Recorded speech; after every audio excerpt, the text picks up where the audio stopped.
Welcome to Revenge Central. Today I will read 2 new interesting revenge stories. If you enjoy this content, please consider subscribing, and let's get started with Story 1. My bandmate stole my songs and got famous. I made sure the world heard the real story. I still keep a Fender twin reverb in my garage. It's a 74, silver face, a little scratchy on the reverb pot, but it still sings when you push it.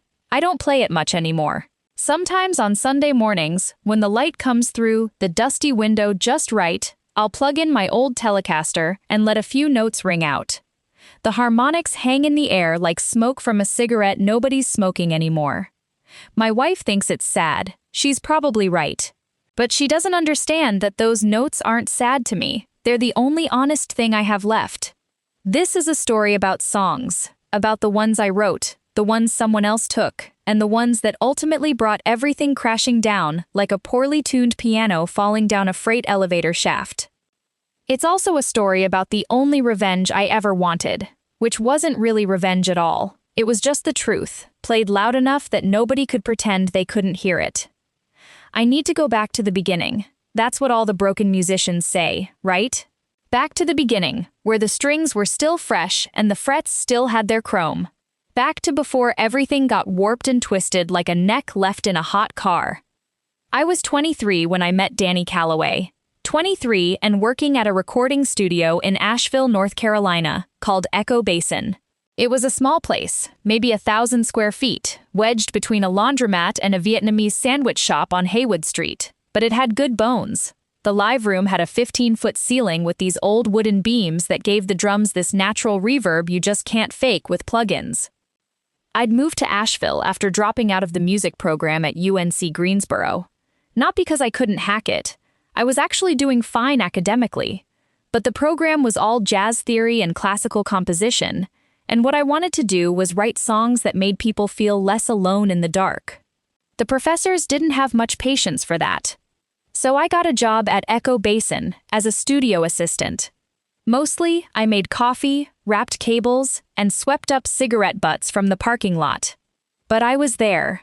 I was in a real studio, breathing the same air as the microphones, and that was enough for me. The owner was a guy named Ray Delacroix. He was 50-something, built like a fire plug, with a gray ponytail, and hearing damage from 30 years of monitoring at irresponsible volumes. Ray had been a session guitarist in Nashville in the 80s.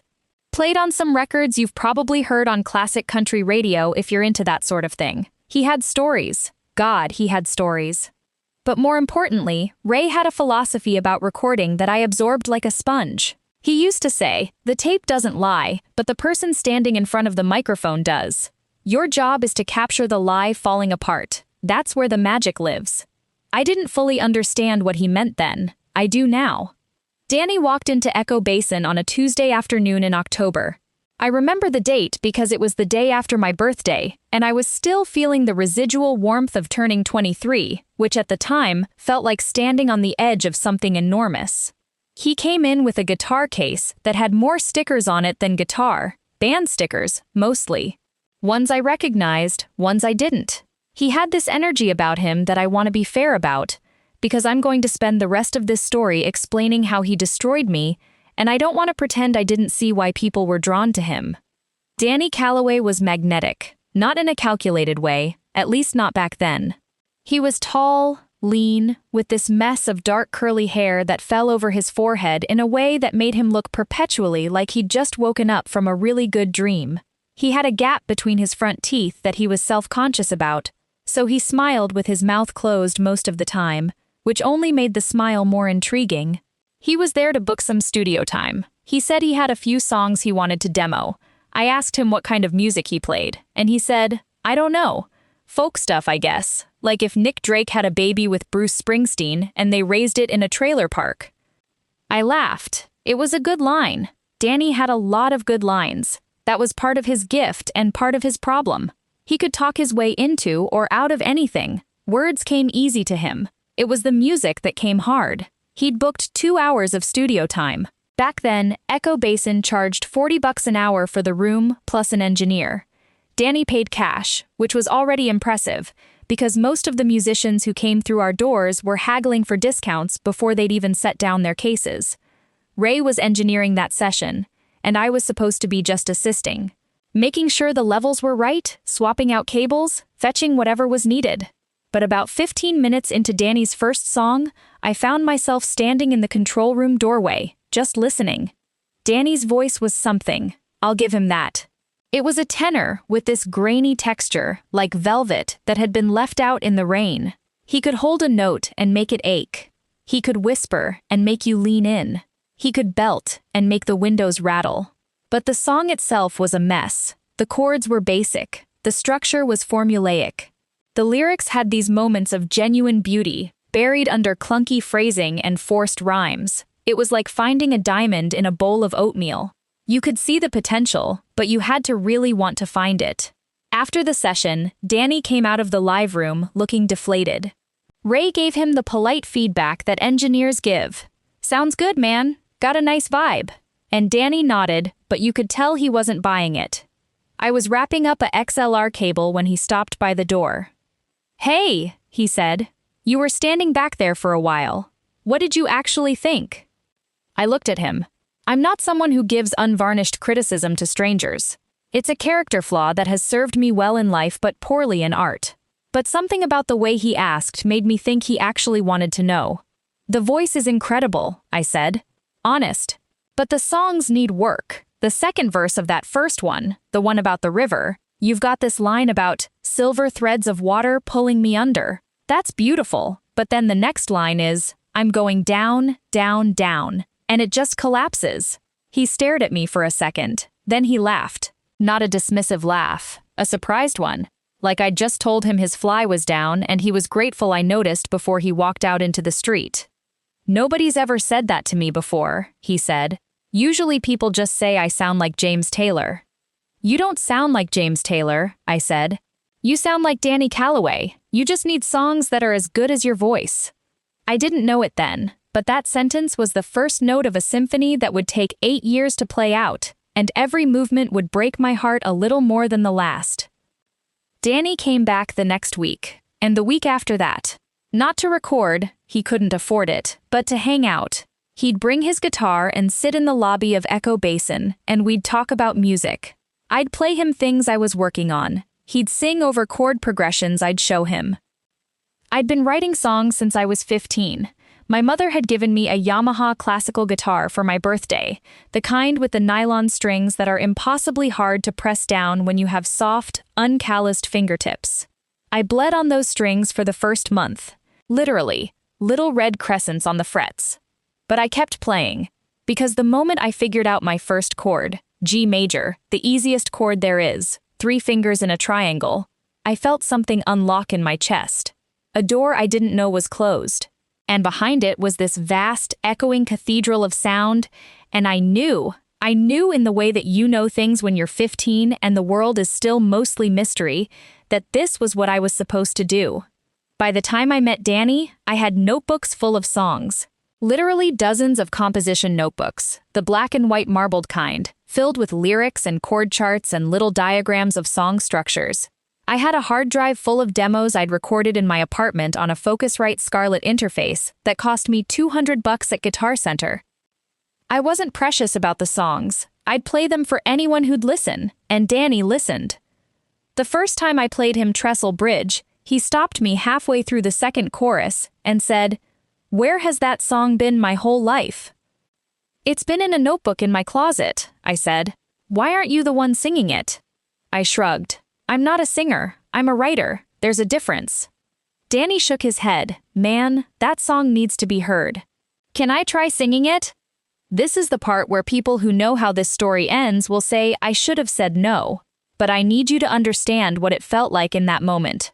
I had spent 8 years writing songs in isolation, playing them for no one, recording them in a bedroom with a cheap microphone and foam panels I'd hot-glued to the walls. And here was this person with this extraordinary voice asking if they could bring my songs to life. Of course I said yes. He sat down with the guitar. I talked him through the structure, the verse that starts on the IV chord instead of the I, the bridge that modulates up a half step, the outro that strips everything away until it's just a single finger-picked note repeating like a heartbeat. Danny took a breath, and then he sang my song. I'm not going to tell you it was perfect. It wasn't.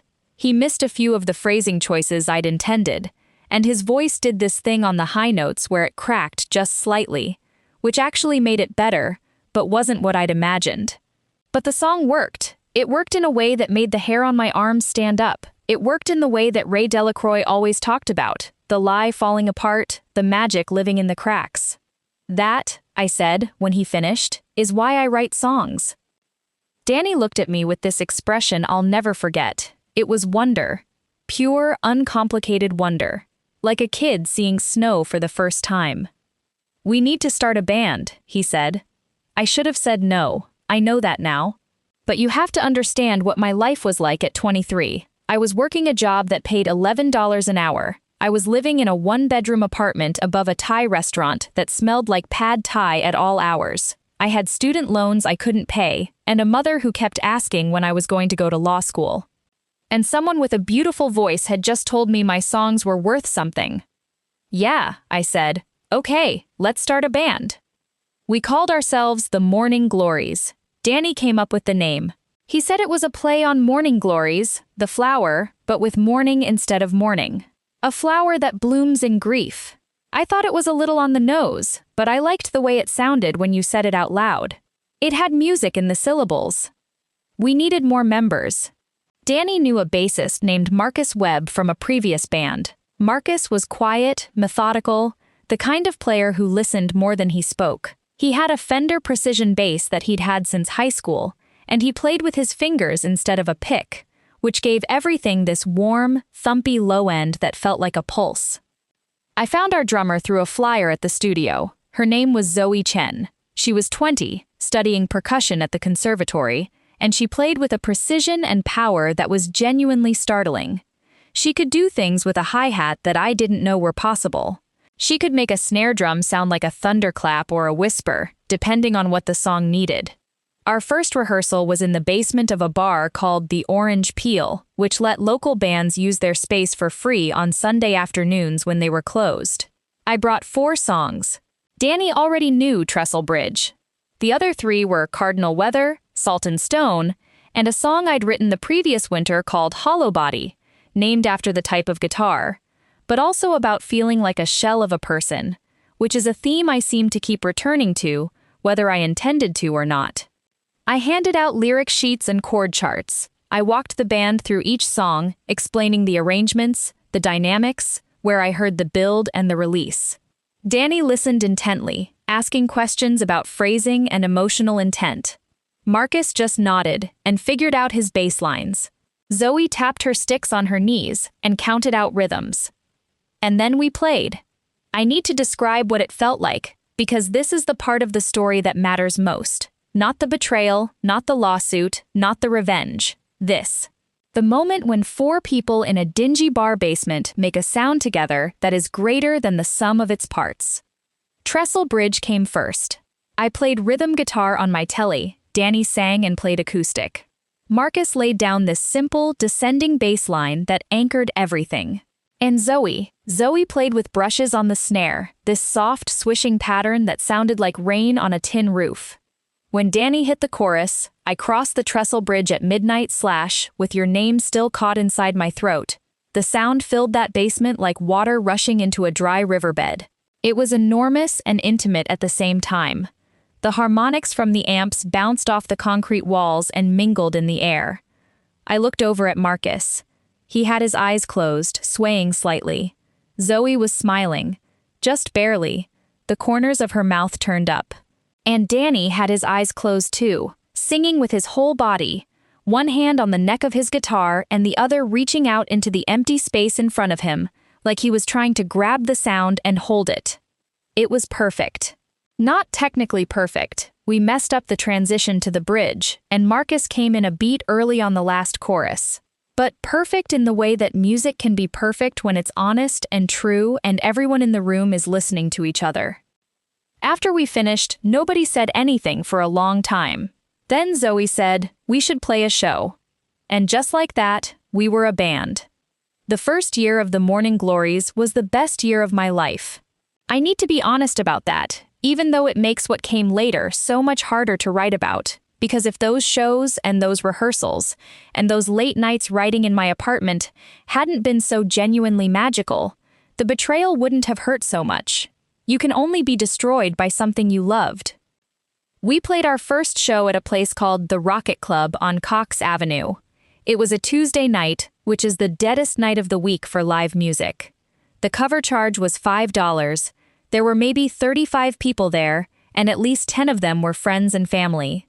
I'll never forget walking onto that stage. It was tiny, barely big enough for 4 people and their equipment. The PA system was ancient, 2 JBL speakers that had seen better decades. The monitor was a wedge that looked like someone had kicked it in frustration, which they probably had. But I had my Telecaster, and Danny was beside me, and Marcus and Zoe were behind us, and when we counted off Cardinal Weather and that opening guitar riff, this arpeggiated figure I'd written at 4 in the morning in my apartment, fingers moving on autopilot while my brain was somewhere between waking and dreaming, rang out through those battered speakers, I felt like I was exactly where I was supposed to be. We played for 45 minutes, 7 songs. 6 of them were mine. 1 was Danny's, an older tune called Highway Paint that was decent in a straightforward singer-songwriter way, but didn't have the architectural complexity or emotional depth of the material I was writing. The crowd responded, not with the fervor of a stadium show, but with the genuine appreciation of people who've discovered something they weren't expecting to find on a Tuesday night in a small city. A few people came up after the set and asked where they could buy our music. We didn't have any music to buy, but I remember one woman, mid-50s, silver hair, wearing a denim jacket covered in patches from 80s punk shows, grabbing my arm and saying, "That song about the trestle bridge. I've been waiting my whole life to hear someone write that song." I mumbled something about thanks, and she squeezed my arm and walked out into the October night. I never saw her again, but I think about her every time I pick up a guitar. Over the next few months, we played every venue in Asheville that would have us. The Rocket Club, the Orange Peel's smaller side room, a coffee shop called Static Age that did acoustic shows on Thursday evenings, a brewery called Wedge that let bands play on the loading dock in the summer. We got better, fast. Zoe tightened up the rhythm section until she and Marcus were practically telepathic. Danny's stage presence evolved from nervous energy to something more controlled, more theatrical. He learned how to work a room, how to make eye contact with individual audience members, how to stretch a pause into something almost unbearable. And I kept writing. God, I kept writing. Songs poured out of me like water from a faucet that someone had forgotten to turn off. I wrote in the morning before work. I wrote during lunch breaks at the studio. I wrote late at night in my apartment, sitting on the floor with my guitar and a notebook, the sounds of the Thai kitchen below me providing a strange percussive backdrop. I wrote Riverglass on a rainy Wednesday in November. The rain was hitting my window in an irregular pattern, and I started tapping out the rhythm on my guitar body, and the song just came, whole, complete, verse, chorus, bridge, outro. Like it had been waiting somewhere inside me and just needed the right key to unlock the door. I wrote Analog Heart in January, during a snowstorm that shut down Asheville for 3 days. I was trapped in my apartment with nothing but my guitar, a half-empty bottle of bourbon, and the silence of a city buried under white. The song was about holding on to something real in a world that's constantly trying to digitize your feelings. I recorded a demo that night on my Focusrite, just vocal and guitar, and when I played it back, I could hear the snow in the background, this soft, hissing static that I left in because it sounded like the world holding its breath. I wrote Paper Lanterns after a conversation with my mother on the phone. She'd asked me again about law school, and I'd said no, and there had been this silence, and then she'd said, "I just want you to have something to fall back on." And I'd thought, what if the thing I'm falling toward is the thing I'm supposed to catch? I wrote The Last Frequency after Ray Delacroix told me about the concept of a carrier wave in radio broadcasting. The carrier wave is the base signal that carries the actual information. The music, the voice, through the air. Without it, the information goes nowhere. It just dissipates. I thought about how some people are carrier waves for other people's art, and how nobody ever knows their name. That one should have been a warning. I didn't listen. By the spring, we had enough material for an album. 12 songs, all written by me, all arranged by the band. We decided to record it at Echo Basin, which Ray offered to let us do at cost since I worked there. We'd record on weekends and late nights when the studio wasn't booked with paying clients. The recording process was beautiful, exhausting, but beautiful. We spent 3 months on it, from April to June, and every session taught me something new about my own songs. Ray engineered, and he was a genius behind the board. He had this way of placing microphones that captured not just the sound of an instrument, but its character, its personality. He put a Neumann U87 on Danny's voice, positioned about 8 inches away, slightly off-axis to manage the plosives. The result was this intimate, present vocal sound that made you feel like Danny was singing directly into your ear. For my guitar, he used a pair of matched AKG C414s in a spaced pair configuration about 3 feet from the amp. The twin reverb was turned up to about 4, which is the sweet spot where the tubes start to saturate, but haven't started to compress too heavily. The sound was warm, round, with just enough hair on it to give it character.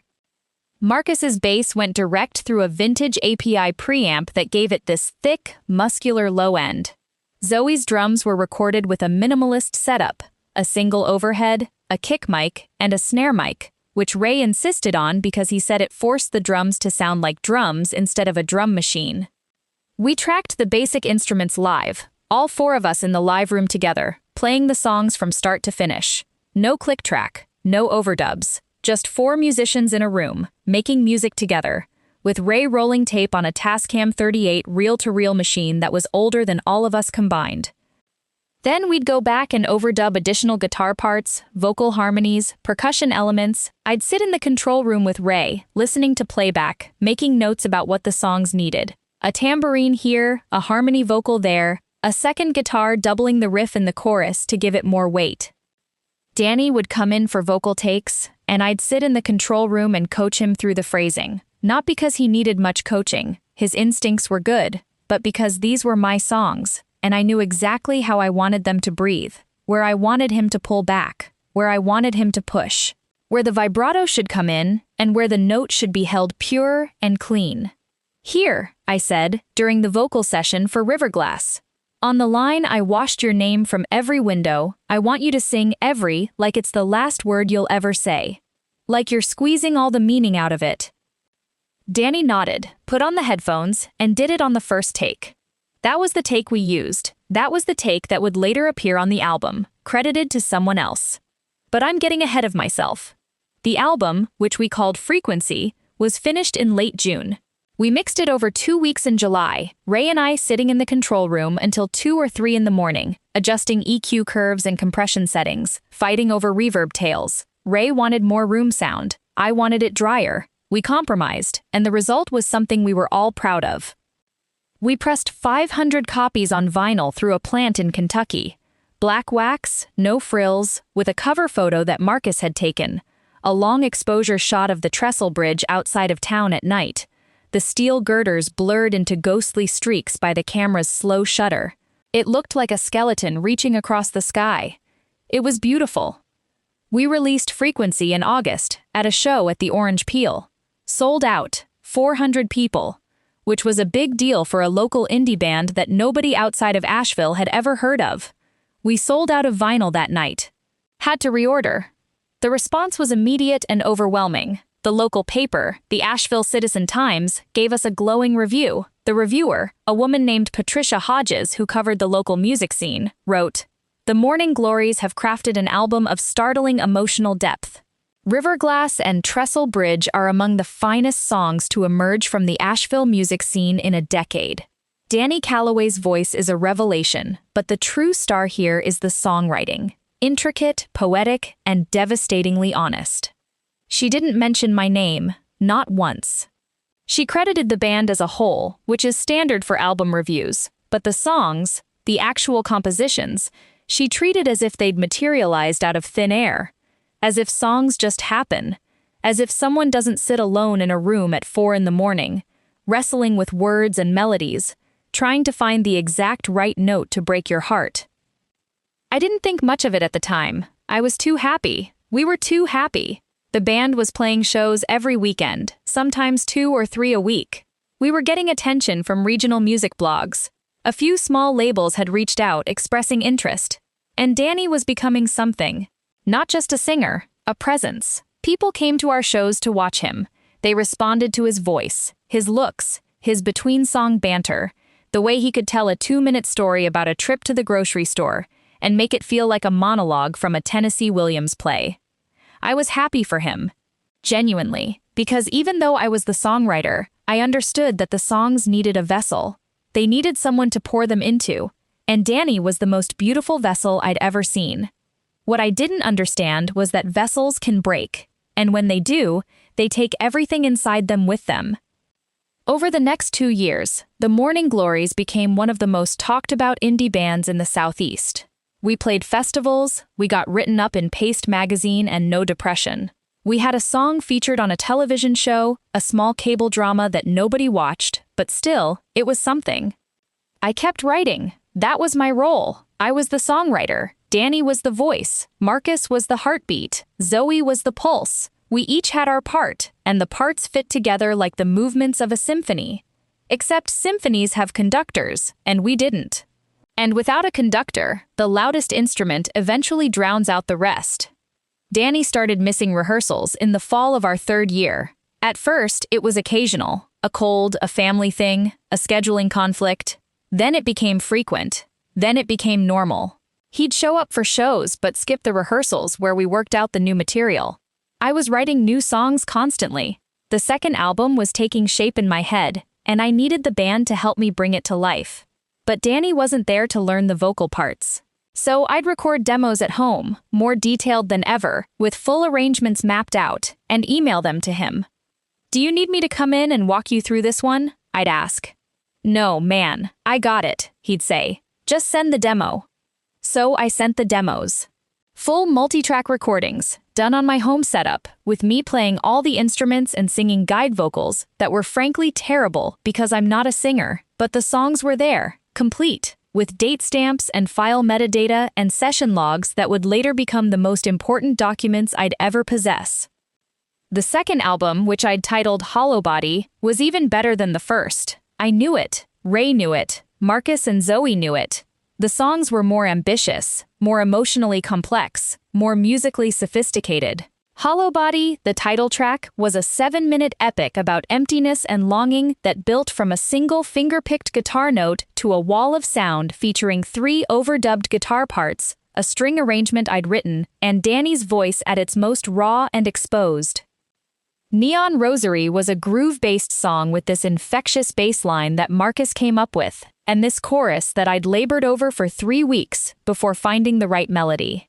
It was about finding faith in places where faith doesn't belong. In bars, in the eyes of strangers, in the glow of a vending machine at 2 in the morning.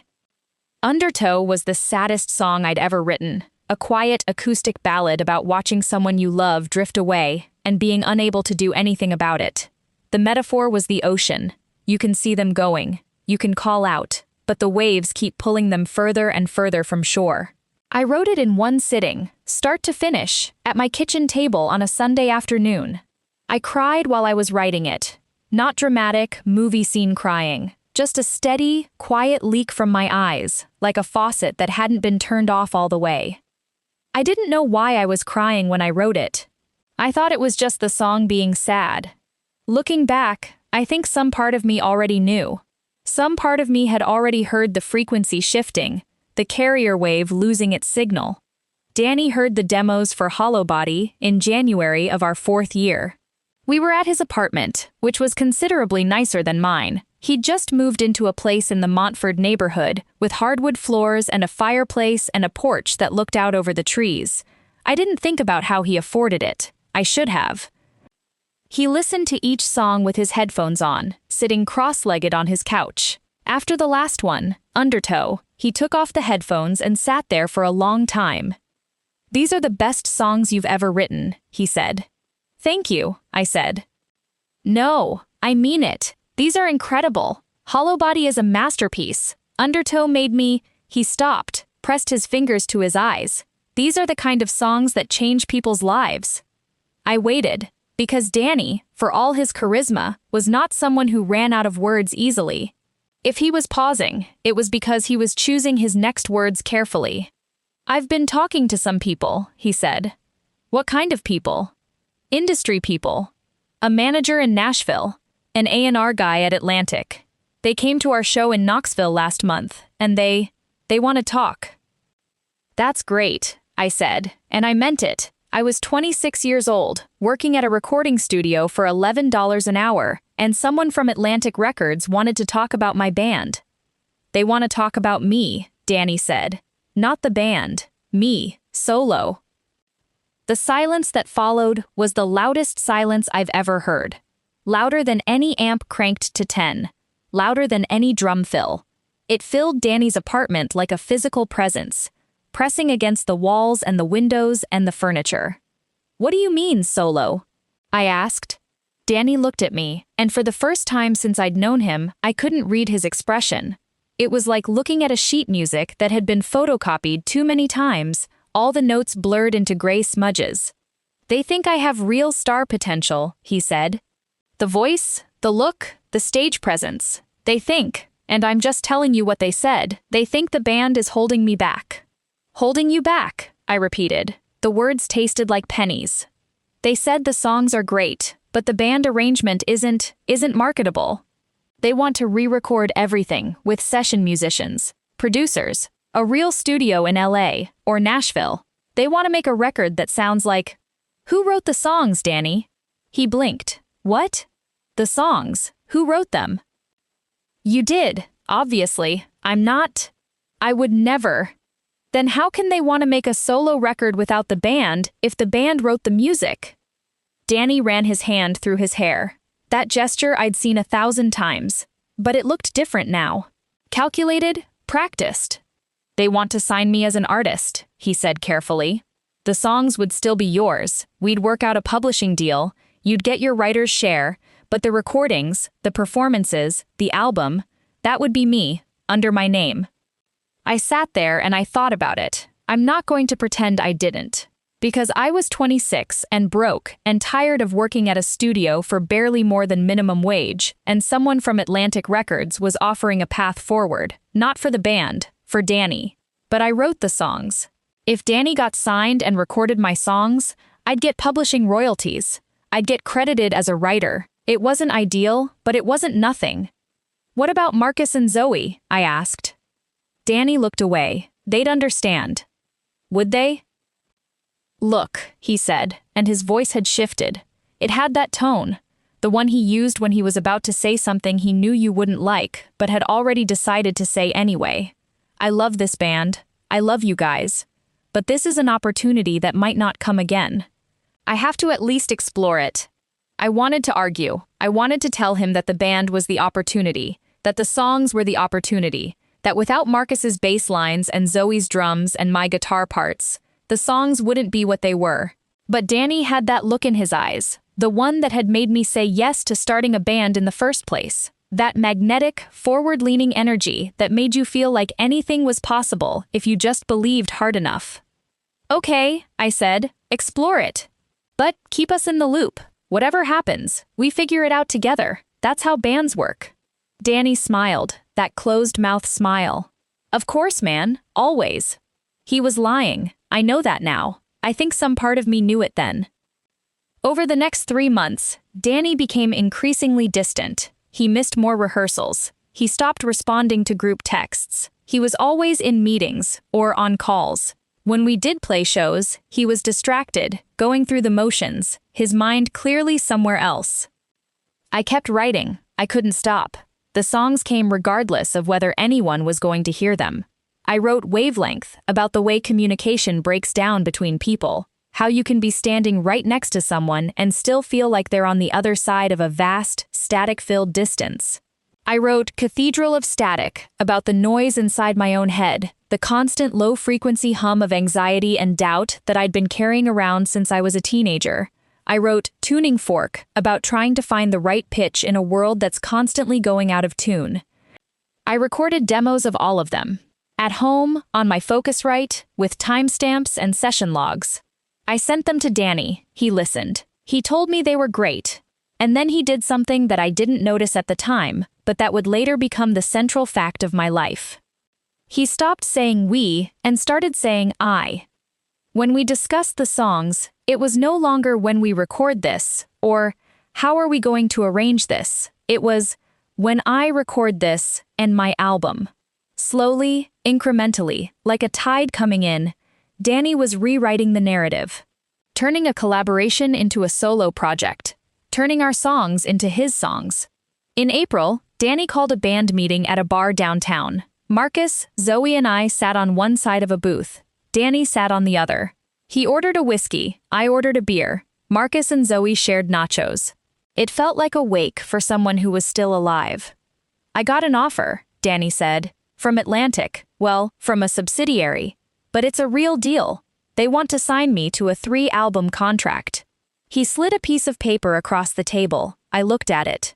It was a term sheet, not a full contract, but the numbers were real. A signing bonus, a recording budget, a marketing commitment. It was the kind of offer that independent musicians dream about and almost never receive. That's amazing, Marcus said. He'd already heard the news, somehow. They'd all already heard. I was the last to know. There's more, Danny said. They want to use the songs from both Frequency and Hollow Body, re-recorded, obviously, with a producer. They've got this guy, Gavin Rhodes, who's worked with some really big names. He heard the demos and he's excited. The demos I recorded, I said. In my apartment, on my equipment, with my arrangements. Danny nodded. Yes, your demos. And they want to credit you as a co-writer. You'd get co-writer. There it was, the word that changed everything. Not writer, not sole writer, not the person who sat alone in rooms for years crafting every melody, every chord progression, every lyric. Co-writer, as if Danny had been in the room with me at 4 a.m, staring at a blank notebook page. As if he'd bled on the same guitar strings. You said co-writer, I repeated. Danny's jaw tightened, just barely. A fractional clench. But I'd spent 3 years watching this man's face, and I knew every micro-expression the way a conductor knows every player in an orchestra. The label feels that because I've been performing the songs, shaping them, bringing them to life, there's a collaborative element that... You didn't shape anything, Danny. I wrote the songs. I arranged them. I taught you how to sing them. I sat in the control room and told you where to breathe. And I made them famous, he said. The bar was loud around us. Someone was playing pool. The jukebox was cycling through classic rock standards. But at our booth, the silence was absolute. What about Marcus and Zoe? I asked, because I needed to say something that wasn't screaming. Danny turned to them.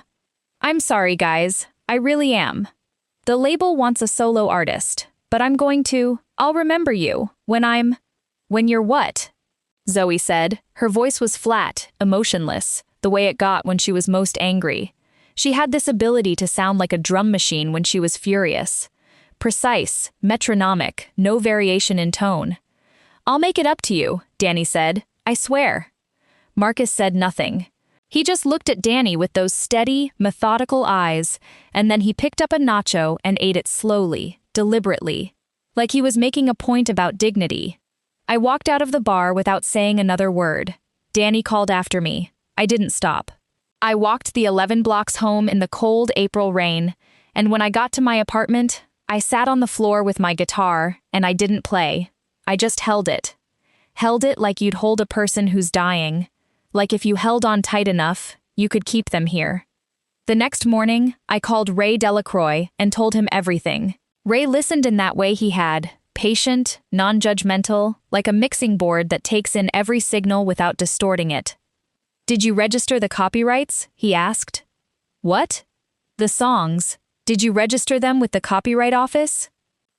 I hadn't. I'd never thought about it. We were a band. We were friends. You don't register copyrights on songs you're writing for your band. That's not how trust works.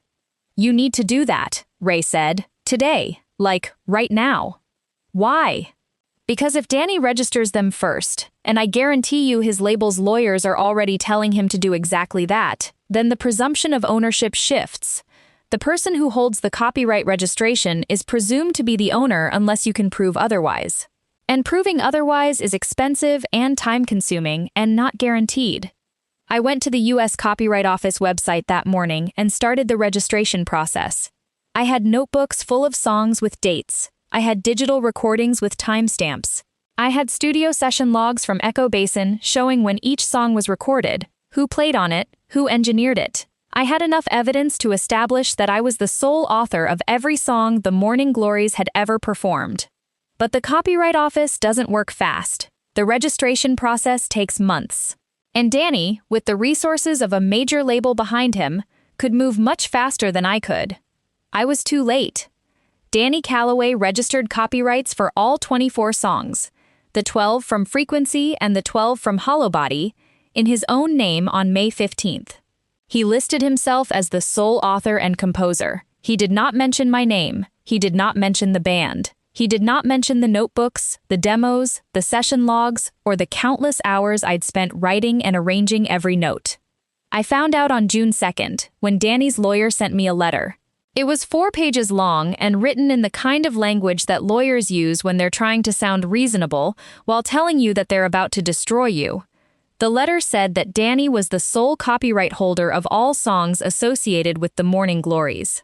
It said that any claim I might have to authorship was unfounded, and that if I attempted to assert such a claim, Danny's legal team would pursue all available remedies. It offered me a one-time payment of $15,000 in exchange for a complete release of all claims. $15,000. For 24 songs. For 3 years of my life. For every 4 in the morning session, every bleed on the strings moment. Every time I'd poured my heart into a notebook and then handed it to someone I trusted. I sat at my kitchen table and read the letter 3 times. Then I put it down and stared at the wall for a very long time. My phone rang. It was Danny. "Hey, I know the letter seems harsh, but you registered my songs in your name." "It's not. The label needed everything cleaned up before." "My songs, Danny, the songs I wrote, in my apartment. With my hands. You registered them as if you wrote them." A long pause, then, "I know this is hard, but think about it practically. I'm the one with the voice and the platform. Without me, those songs are just files on a hard drive. With me, they'll be heard by millions of people. Isn't that what you want? For the songs to be heard? I want the songs to be mine. I want my name on them. I want..." "You can't have everything, okay? This is how the industry works. Songwriters write songs for performers. That's the deal. You should be proud. Your songs are going to be on a major label record. People are going to hear them. People are going to think you wrote them." Another pause. Longer this time. "I have to go. My manager is calling. Just think about the offer. Please, don't make this harder than it has to be." He hung up. I sat there in my kitchen with the smell of pad thai drifting up through the floorboards, and I thought about the woman at our first show, the one with the silver hair and the denim jacket, who'd said she'd been waiting her whole life to hear someone write Trestle Bridge. She'd been waiting to hear my song. Not Danny's. Mine. I called my mother. I know that sounds strange, but she was the first person I thought of. Maybe because she'd always believed in me in that complicated, anxiety-ridden way that mothers do. Simultaneously convinced you're destined for greatness, and terrified you're going to end up homeless. "Mom," I said, "someone stole my songs." I told her everything. The band, Danny, the label, the copyright registrations, the lawyer's letter. She listened without interrupting, which was unusual for her. When I finished, she was quiet for a moment. "Can you prove you wrote them?" she asked. "I think so. I have the original notebooks with dates. I have the demo recordings with timestamps. I have the studio logs from Echo Basin showing when we recorded each song and who was listed as the songwriter." "Then prove it," she said. "Don't let someone take what's yours." "But it'll cost money I don't have. Lawyers, court filings." "I have some savings, not a lot, but enough to get started. And your Aunt Carol, she always liked you better than your cousins." "I'll ask her." "Mom, I can't ask you to." "You're not asking.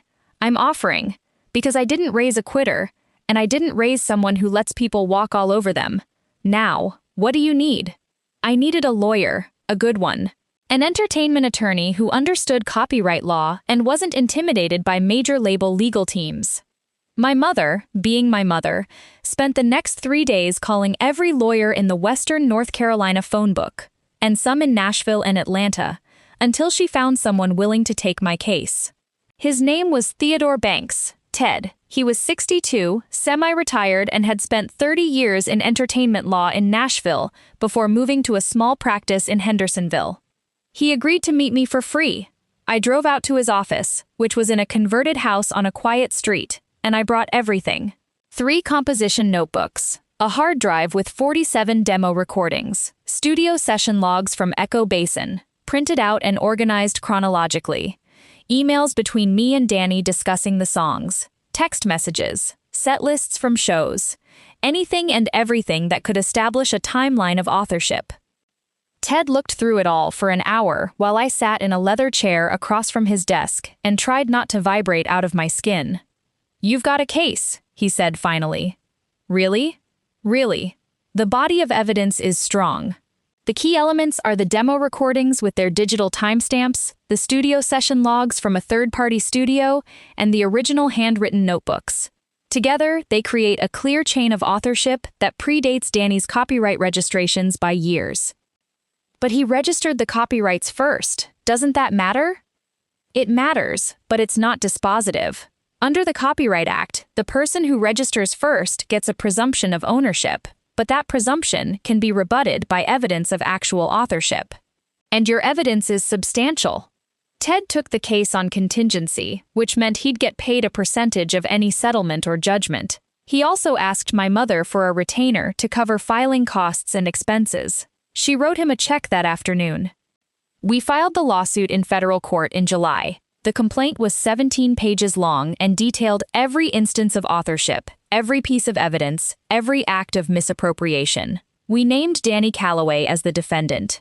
We named his record label as a co-defendant, arguing that they had engaged in willful copyright infringement by registering and exploiting works they knew or should have known were not authored by Danny.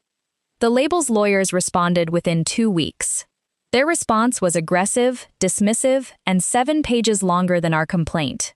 They argued that Danny was the sole author, that I had consented to him performing and recording the songs, that any creative contributions I'd made were as a member of a collaborative band and therefore jointly owned, and that my failure to register copyrights before Danny did constituted an abandonment of my rights. It was a lot of legal words designed to do one thing: make me go away. I didn't go away. While the lawsuit crawled through the legal system, and civil litigation crawls, it moves at the speed of a glacier on a cold day, Danny's career was accelerating. The label had him in the studio in Nashville, with producer Gavin Rhodes, re-recording the songs from Frequency and Hollow Body with session musicians. Big-name players, a rhythm section that had played on records you've definitely heard, string arrangers, backup singers. Danny's debut solo album, also called Frequency, yes, he kept the same title, was scheduled for release in October. The first single, River Glass, was sent to radio in August. It got picked up immediately. Within 3 weeks, it was on rotation on Sirius XM's The Coffee House. Within 6 weeks, it had entered the Billboard Adult Alternative chart. Danny Calloway was becoming famous. The kind of famous that I'd always imagined for my songs but never for myself. Magazine profiles, radio interviews, television appearances. He was on late night with some talk show host, sitting on a stool under warm lights, talking about his creative process and how he'd written these songs during a period of deep personal reflection. I watched that interview on my laptop in my apartment. Danny was wearing a linen shirt, sleeves rolled up to the elbows, the gap between his teeth visible when he smiled. He looked handsome and thoughtful and soulful. He looked like a songwriter. "When did you write River Glass?" the host asked. "I wrote it during a rainstorm," Danny said. "I was sitting in my apartment and the rain was hitting the window, and I picked up my guitar and it came out. Whole, complete. Like it was already there and I just had to reach in and pull it out." He was telling my story, my rainstorm, my apartment, my window, my song. And he was telling it as if it had happened to him. I closed the laptop, I went to the bathroom, and I splashed cold water on my face, and I looked at myself in the mirror. I looked like someone who'd been sleeping poorly for months, which I had. I looked like someone who was being erased. That night, I made a decision. Not a legal decision, not a strategic decision, a musical one. I was going to let the world hear the truth, not in a courtroom, not in a legal filing, in the only language that had ever mattered to me. I was going to release the original demos. The next morning, I called Ray Delacroix. I need to use the studio. Since when do you need to ask? I need to master something. A collection of demos, original recordings of the songs Danny's claiming he wrote. Ray was quiet for a moment. You sure about this? If there's pending litigation? I'm sure. The lawsuit will take months, maybe years. His album comes out in October. By the time the courts figure this out, he'll have toured the world singing my songs, and the narrative will be set. I need to do this now. Ray understood. He understood because he'd spent his life around musicians, and he knew that music is the one thing that cuts through noise, through spin, through carefully crafted public relations narratives. A song doesn't lie, a recording doesn't lie, the tape doesn't lie. I spent a week compiling the demos. 24 songs, matching the track listing of both albums. Each one was a home recording I'd made on my Focusrite interface, with me playing guitar and singing guide vocals. The audio quality wasn't pristine. You could hear the ambient noise of my apartment, the Thai kitchen below, the traffic on the street outside. But the songs were there, complete, with the same melodies, the same chord progressions, the same lyrics that Danny was now performing on stages across the country. I also compiled the digital metadata for each recording: file creation dates, last modified dates, file sizes, format information, all of it establishing a clear timeline. These recordings existed months, in some cases years, before Danny registered the copyrights. Ray and I spent 2 days at Echo Basin mastering the collection.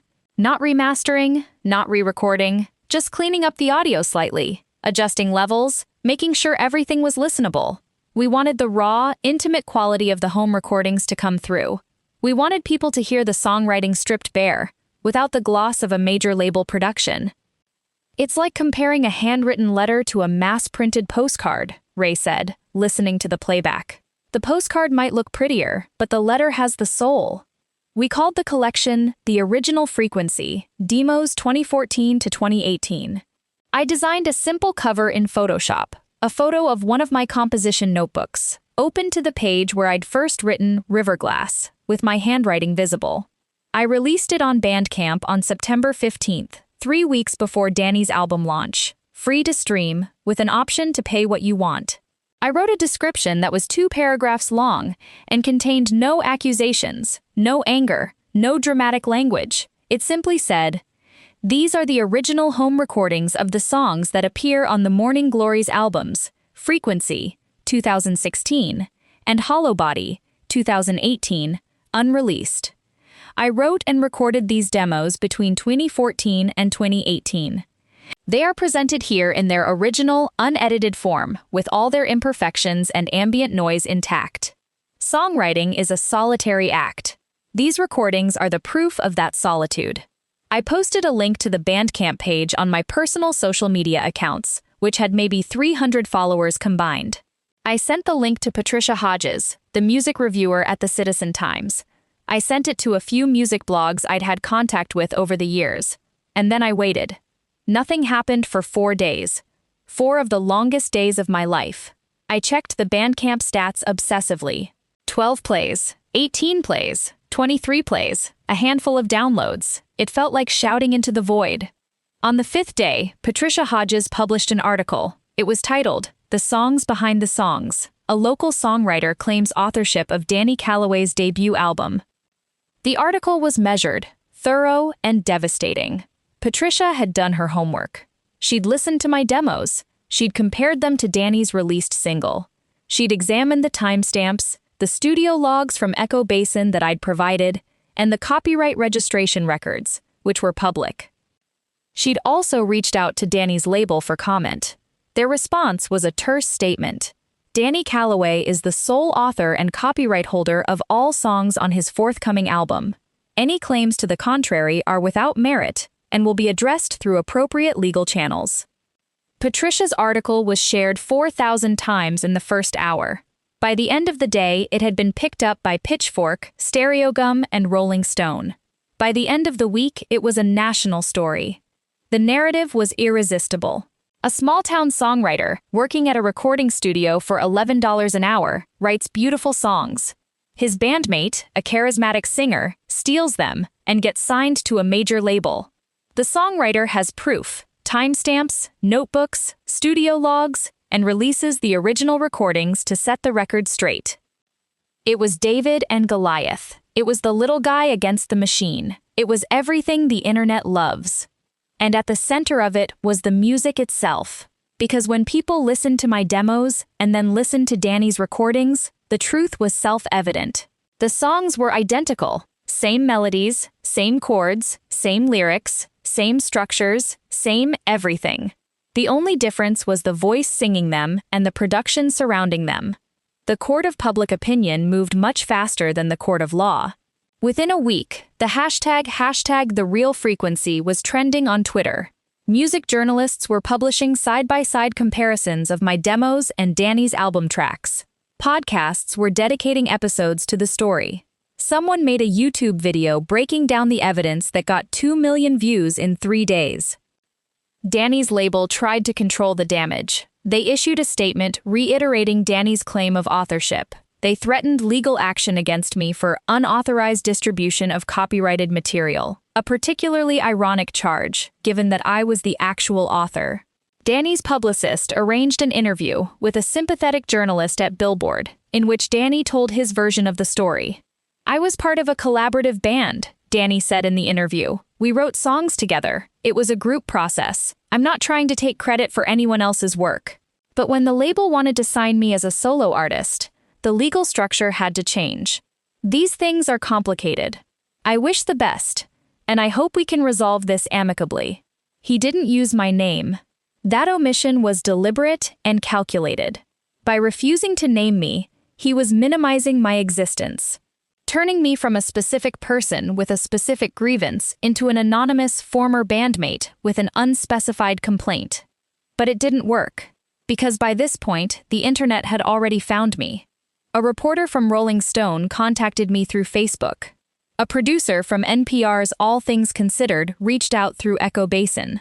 I did interviews, careful, measured, emotional but not angry, in which I played clips of my original demos and explained, song by song, how and when I'd written them. River Glass was written during a rainstorm on November 12, 2015, I said on NPR, my voice shaking slightly. I was sitting in my apartment on Lexington Avenue in Asheville. I recorded the demo that same night on a Focusrite Scarlett interface. The file metadata confirms the creation date and time. You can hear the rain in the background of the recording. They played the clip, then they played Danny's version. Then they played my version again. The host said, "To these ears, the songs are identical." Danny's album launch date was October 6th. By late September, the controversy had reached critical mass. Several prominent music critics announced that they would not review the album, citing the unresolved authorship dispute. A playlist curator for Spotify told Pitchfork that they were re-evaluating whether to include Danny's music on their editorial playlists. An anchor on a morning news show did a segment on the controversy, playing my demo of Trestle Bridge side by side with Danny's version and asking viewers, "Who do you believe?" The label panicked. On September 28th, 1 week before the album's release, they issued a statement announcing that the release was being temporarily delayed due to ongoing legal proceedings. It was the first public acknowledgement that the lawsuit posed a genuine threat to their investment. The delay was supposed to be 2 weeks. Then it became a month. Then it became indefinite. Behind the scenes, Danny's lawyers were scrambling. My lawyer, Ted Banks, was methodically building the case, filing motion after motion, submitting evidence deposition after evidence deposition. The deposition was the turning point. Danny was deposed in October, in a conference room at a law firm in Nashville. I wasn't present. You're not allowed to be present at the other party's deposition, but Ted told me about it afterward. They asked him to describe his songwriting process, Ted said. He gave this elaborate answer about finding inspiration in nature, in relationships, in the world around him. Very poetic, very Danny. Then what happened? Then my co-counsel played your demo of Riverglass, the one with the rain in the background. And she asked Danny to explain how the rain got into his recording if he'd written the song at his apartment in Montford, which, and this is the beautiful part, we'd established through lease records was not the same apartment you were living in when you recorded the demo. Danny couldn't explain it. He stammered. He said he didn't remember. He said maybe it was a different rainstorm. The lawyer pressed him. Was he claiming to have recorded a demo with identical melodies, chords, lyrics, and arrangements in a different apartment during a different rainstorm that just happened to sound exactly like my recording? Danny's lawyer objected, sustained, but the damage was done. On the record, in a legal proceeding, Danny Calloway had been unable to explain how his original songwriting process had produced a recording that was sonically identical to mine, down to the ambient noise. The label's position began to crumble. In November, they quietly dropped Danny from the label. The statement was characteristically corporate. Atlantic Records subsidiary Windless Music and Danny Calloway have mutually agreed to part ways. We wish Danny the best in his future endeavors. Translation: We're cutting our losses before this gets any worse. Danny's manager left. His booking agent left. His publicist left. The album, which had already been pressed and was sitting in a warehouse somewhere, was never released. The few promotional copies that had been sent to journalists and radio stations became collector's items, which is a strange fate for an album built on a lie. The lawsuit settled in February. The terms are confidential, but I can tell you this. I retained full copyright to all 24 songs. Danny acknowledged, in a written statement filed with the court, that I was the sole author and composer. He was prohibited from performing, recording, or distributing any of the songs without my written consent. The financial settlement was enough to pay my legal fees, pay back my mother and Aunt Carol, and leave me with a modest sum that I used to buy a small house in the mountains outside of Asheville, with a room I could use as a home studio. That's the legal end of the story. But stories don't end at the settlement.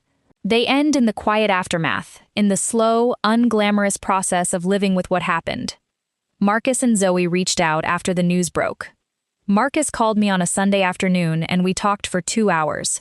He told me he'd suspected something was off for a long time but hadn't wanted to believe it. He said he was sorry he hadn't spoken up sooner. I told him he had nothing to apologize for.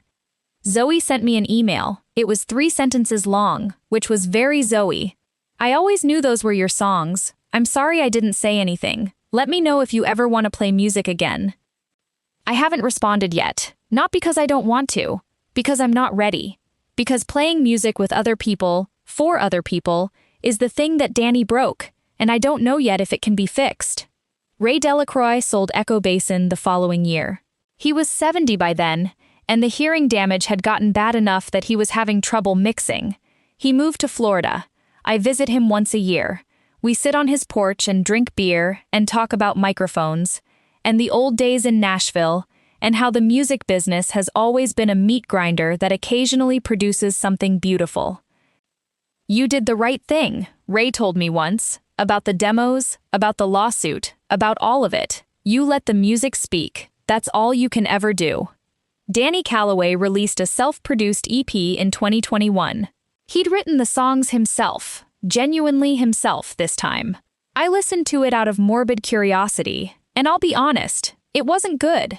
The songwriting was thin, the melodies were unremarkable, and while his voice was still beautiful, it was a beautiful voice serving mediocre material. It was like watching a great actor perform a bad script. The talent was obvious, but the material wasn't there.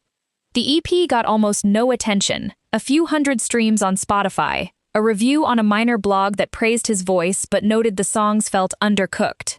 His social media following, which had swollen to nearly 200,000 during the brief period of his fame, had dwindled to about 12,000. Most of them were probably bots. I don't take pleasure in this. I want to be very clear about that. Watching Danny's career collapse didn't feel like victory. It felt like watching a building implode.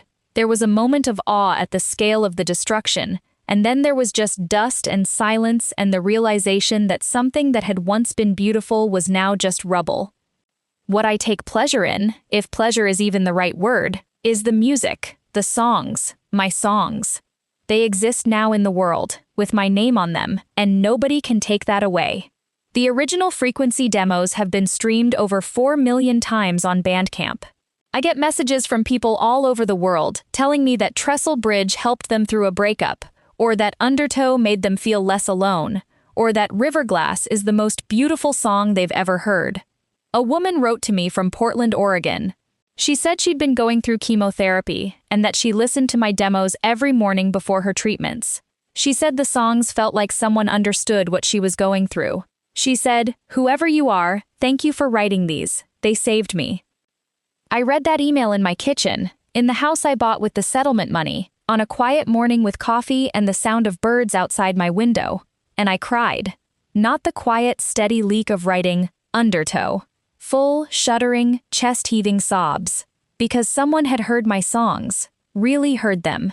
Not Danny's versions, not the major label productions, but my versions, my voice, my guitar, my apartment with the Thai restaurant below, the rain in the background.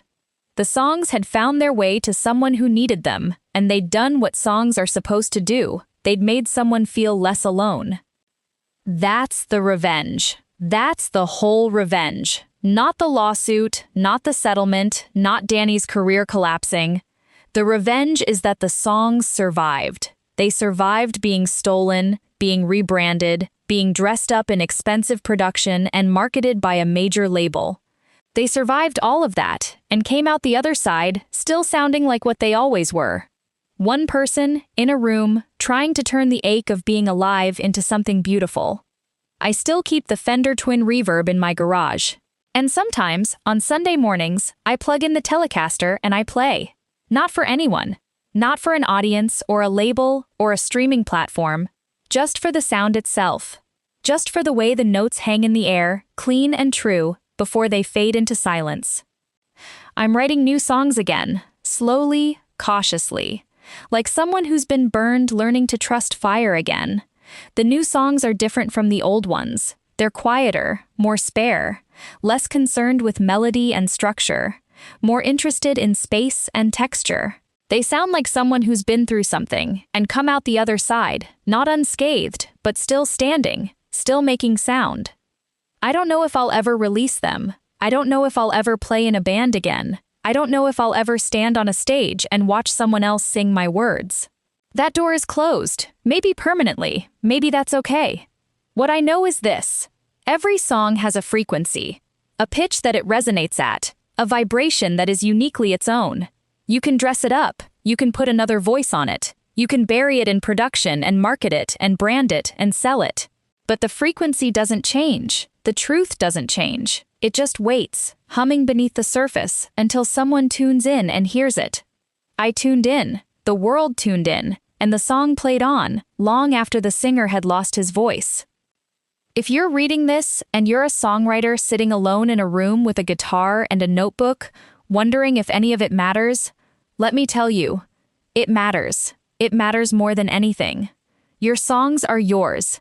They come from a place that nobody else can reach, a frequency that only you can hear. Guard them. Document them, date stamp them, copyright them, because the world is full of Danny Callaways, people with beautiful voices and empty hands, ready to carry your songs into the sunset and call them their own. But also, and this is the part I'm still learning, don't let the Danny Callaways of the world make you stop writing. Don't let the theft turn the music into silence, because the silence is what they want. The silence is where the lie wins. Play on, play loud, play true, and if you're lucky, someone, somewhere, will hear the frequency and know, without being told, that the song belongs to you. My name is not important. You can find it if you want. It's on the Bandcamp page, on the court filings, on the copyright registrations that I finally, belatedly, properly filed. But this story isn't about my name. It's about the songs. And the songs were always mine. That's the only ending that matters. Story 2. I caught the top-ranked player cheating in a $500 K tournament and got him banned for life. I should preface this by saying I am not a dramatic person. I don't seek conflict. I'm the sort of man who will queue for 17 minutes at Tesco rather than ask someone if I can skip ahead with my single pint of milk. So when I tell you that I spent 4 months systematically destroying the career of the most decorated player in competitive Valorant history, I want you to understand that I did it with the same emotional investment one might bring to completing a particularly tedious tax return. It was simply the right thing to do.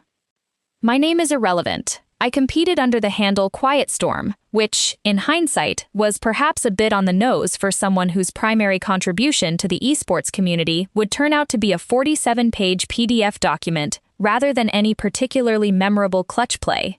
I was, and remain, a semi-professional competitor. That is to say, I was good enough to get paid, not good enough to get noticed. I played for a mid-tier organization called Lunar Eclipse. You haven't heard of them. That's fine. Neither had most people. The year was 2024. The tournament was the Apex Vanguard Championship, known colloquially as the AVC.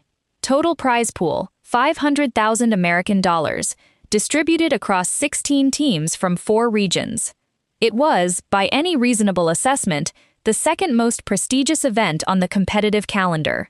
First place alone would net the winning team $200,000, which is the sort of money that makes semi-professional players do extraordinarily foolish things. Our team had qualified through the European circuit, finishing 4th in the regional finals. This was considered a minor miracle, given that our star player, a Norwegian fellow named Eric, had broken 2 fingers on his left hand 3 weeks prior after attempting to open a jar of pickled herring with incorrect technique. He played the qualifiers with his ring and middle fingers taped together, which, if you know anything about Valorant, is roughly equivalent to trying to play the piano while wearing oven gloves. But we made it. And that is how I found myself sitting in a rented hotel ballroom in Berlin on a Tuesday afternoon in March, staring at a jumbotron and watching a man called Phantom Strike do the impossible. Phantom Strike, real name, Daniel Kowalski, age 24, Polish-Canadian. He played for Titan Forge, the top-seeded team in North America and arguably the best roster in the world. He had been ranked as the #1 duelist globally for 11 consecutive months. He had won 3 major championships, 2 MVP awards, and had recently signed a sponsorship deal with Red Bull that was reportedly worth 7 figures. He was, by every measurable standard, the face of competitive Valorant. The interviews, the magazine profiles, the ESPN segments, Phantom Strike was everywhere. He had a jawline that could cut glass, and a personality carefully cultivated to be just charismatic enough to be marketable without being interesting enough to be genuine.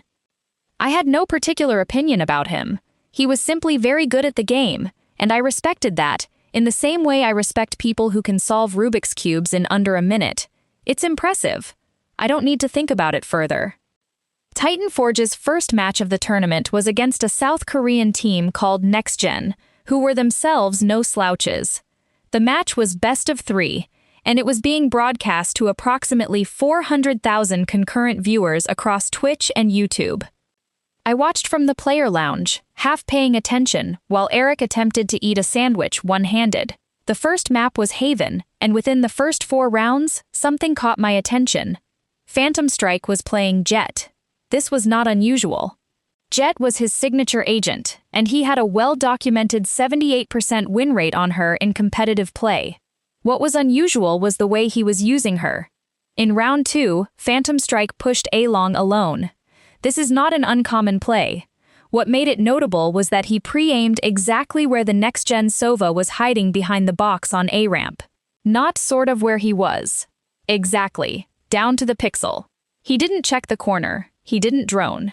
He didn't use any information-gathering ability. He simply rounded the corner, placed his crosshair on a specific point in space, and fired. Headshot. 1 tap. Sova eliminated. The broadcast casters, a British chap named James JDG Davidson, and an American called Lisa Lunar Chen, briefly noted the play as a great read, and I thought nothing of it. Great reads happen. That's the difference between good players and great ones. Great players develop an almost supernatural sense for where enemies will be. Round 5. Phantom Strike pushed B site. The next-gen Omen had gone to C site and was rotating through mid. Phantom Strike was in B main. He stopped. He turned around. He aimed at a specific spot on the mid wall, a spot that had no line of sight to anything. And then, 3 seconds later, the Omen appeared exactly where Phantom Strike had been aiming. He'd pre-aimed a position that made no sense unless he knew the Omen was going to be there. And not in a general, I expect rotation sort of way. He aimed at the exact pixel the Omen's head would occupy when he crossed a specific threshold. Now, I should be clear about something. At this point, I was not suspicious. I was curious. There is a difference. Suspicion implies wrongdoing. Curiosity implies a desire to understand. I am, by nature and by training, a curious person. I have a degree in mathematics from the University of Edinburgh, and before I fell into professional gaming, I spent 2 years working as a data analyst for a financial firm in London. I am wired to notice patterns. And the pattern I was noticing was not a pattern that should exist. I pulled out my phone and opened the match's live feed on the tournament's companion app. I started taking notes, not dramatic, conspiracy theory notes, just data, round number, Phantom Strike's position, his pre-aim direction, where the enemy actually was, whether he used any information abilities before engaging. By the end of the first map, which Titan Forge won 13-7, I had notes on 14 engagements where Phantom Strike had demonstrated what I will diplomatically call anomalous prescience. In 11 of those 14 engagements, he had pre-aimed at the exact location of an enemy he had no visual or ability-based information about. The probability of this happening by chance, assuming even a generously skilled player with excellent game sense, was, I did the rough calculation in my head, approximately 1 in several million per map. But I still wasn't suspicious. Not really, because there was another explanation, one that was both mundane and entirely plausible. Phantom Strike was simply on another level. He was the #1 ranked player in the world. Perhaps his pattern recognition and game sense were so refined that what looked like cheating to a mere mortal like myself was simply the product of thousands of hours of optimal play. This is what I told myself, and I very nearly believed it. The second map was Bind. Titan Forge won it 13-4. It was, by any objective measure, a demolition, and during that map, I observed another 12 anomalous pre-aims. The pattern held. Phantom Strike consistently knew where enemies were going to be before any information should have been available to him. It was in round 8 of that second map that I saw something that shifted me from curiosity to genuine concern. Phantom Strike was playing Jet again. He was in A short. The next-gen Killjoy had placed a turret in A site and was playing from behind it. Standard positioning. Phantom Strike used Jet's tailwind to dash through the A short door, and as he was in mid-air, literally, his character model was not touching the ground. He adjusted his crosshair to a spot behind the Killjoy's turret, where the Killjoy was crouched. He had never seen the Killjoy. No one on his team had called her position. The turret gave no directional audio cue about where the Killjoy was relative to it. He simply knew. And then he landed, fired one shot, and eliminated her. JDG, on the broadcast, said, "Phantom Strike with the absolutely filthy read there. He just knew she was playing behind the turret." Lisa replied, "That's the Phantom Strike difference. His game sense is on another planet." I put my phone away and finished watching the match in silence. That evening, back at the team hotel, I did something that would, in retrospect, prove to be the single most consequential decision of my professional life. I went back to my room, opened my laptop, and began downloading replays. Not just the replay from that day's match. Replays from the previous 3 months of competitive play. Every match Titan Forge had played in the lead-up to the AVC, regional qualifiers, online cups, scrims that had been uploaded to VOD review sites. If there was footage of Phantom Strike playing competitive Valorant in the past 90 days, I wanted it. Eric, who was sharing a room with me, looked up from his phone as I methodically queued downloads. "What are you doing?" he asked. "Research," I said. "At midnight?" "The best research happens at midnight. It's quieter." Eric, who had known me for 3 years and was therefore familiar with my particular brand of obsessive-compulsive behavior, shrugged and went back to scrolling. This was, I think, a reasonable response. I have a history of doing odd things with spreadsheets.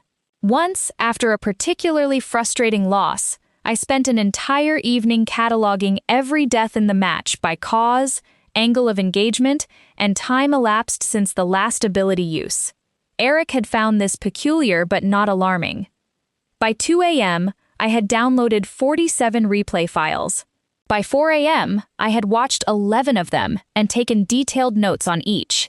By 6 a.m., I had not slept, and I had a growing pit in my stomach that I attempted to rationalize as hunger. I was not hungry. The pattern was not only real, it was consistent. Across 11 different matches spanning 8 weeks, Phantom Strike demonstrated the same anomalous behavior. His pre-aim accuracy, the precision with which he placed his crosshair on enemies he hadn't yet seen, was, by my estimation, between 4 and 7 standard deviations above what would be expected from even the most skilled legitimate player. For those unfamiliar with statistics, 4 standard deviations is the point at which scientists start getting excited about the Higgs boson. 7 standard deviations is the point at which they've already written the press release. What I was observing was not luck. It was not game sense. It was not a great read. It was information. Information he shouldn't have had. The question, of course, was how. I should explain something about how cheats work in competitive Valorant at the professional level. The days of obvious aimbots that snap to heads are long gone. Modern cheats at the Tier 1 level are sophisticated pieces of software that operate within very specific parameters to avoid detection. They don't aim for you. They don't move your crosshair. They don't do anything that would be visible to a spectator or show up on an anti-cheat scan. What they can do, however, is feed you information. The most common form of this is called radar hacking, or ESP, extrasensory perception, in the gaming cheat community's endlessly creative terminology. An ESP cheat reads the game's memory to determine enemy positions and then displays that information to the user through some secondary channel. In the old days, this meant drawing boxes around enemies on screen. These days, it's far more subtle. The version I eventually came to suspect Phantom Strike was using was what's known as a stream snipe assist, or, more accurately, a memory-based positional feed.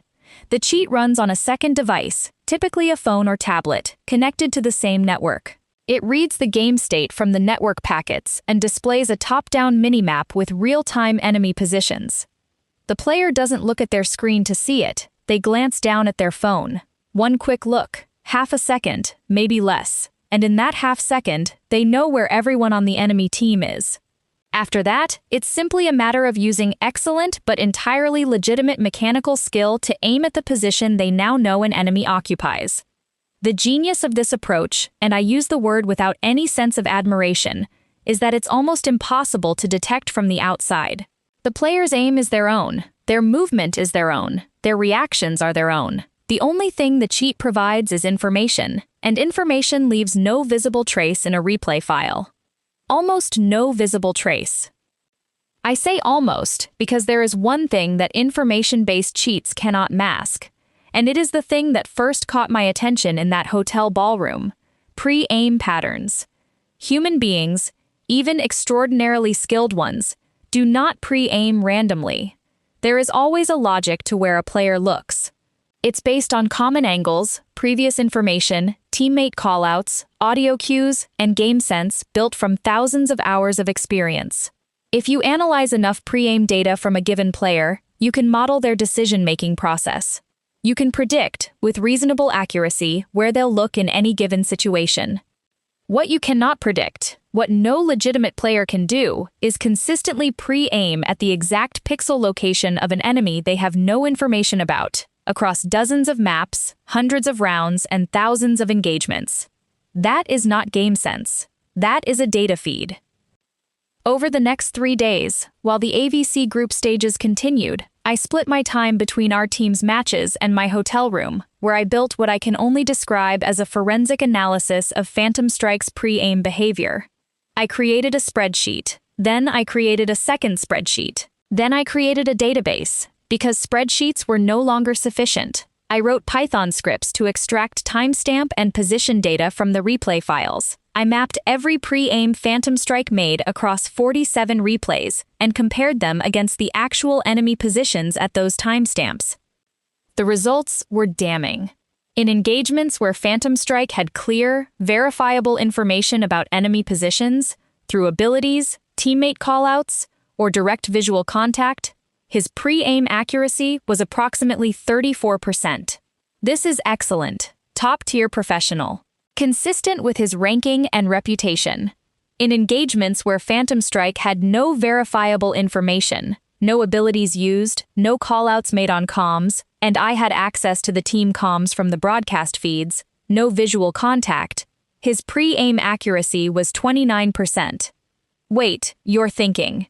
Those numbers are very close. Isn't that consistent with a legitimate player? No, and here's why. The 29% figure measures how often he pre-aimed at the exact location of an enemy he shouldn't have known about. But this 29% is not 29% of all unknown engagement pre-aims. It's 29% of all pre-aims in situations where an enemy happened to be where he was looking. The relevant metric is different. Of all engagements where Phantom Strike pre-aimed at a position without information, how often was an enemy actually there? That number was 71%. 71%. For context, the average for top 50 ranked players, I checked, is between 8% and 15%. The very best game sense players in the world, the ones who seem to have a sixth sense for enemy positions, top out around 22%. Phantom Strike was at 71%. In other words, when he pre-aimed without information, he was right more than 3 times as often as the next best player in the world.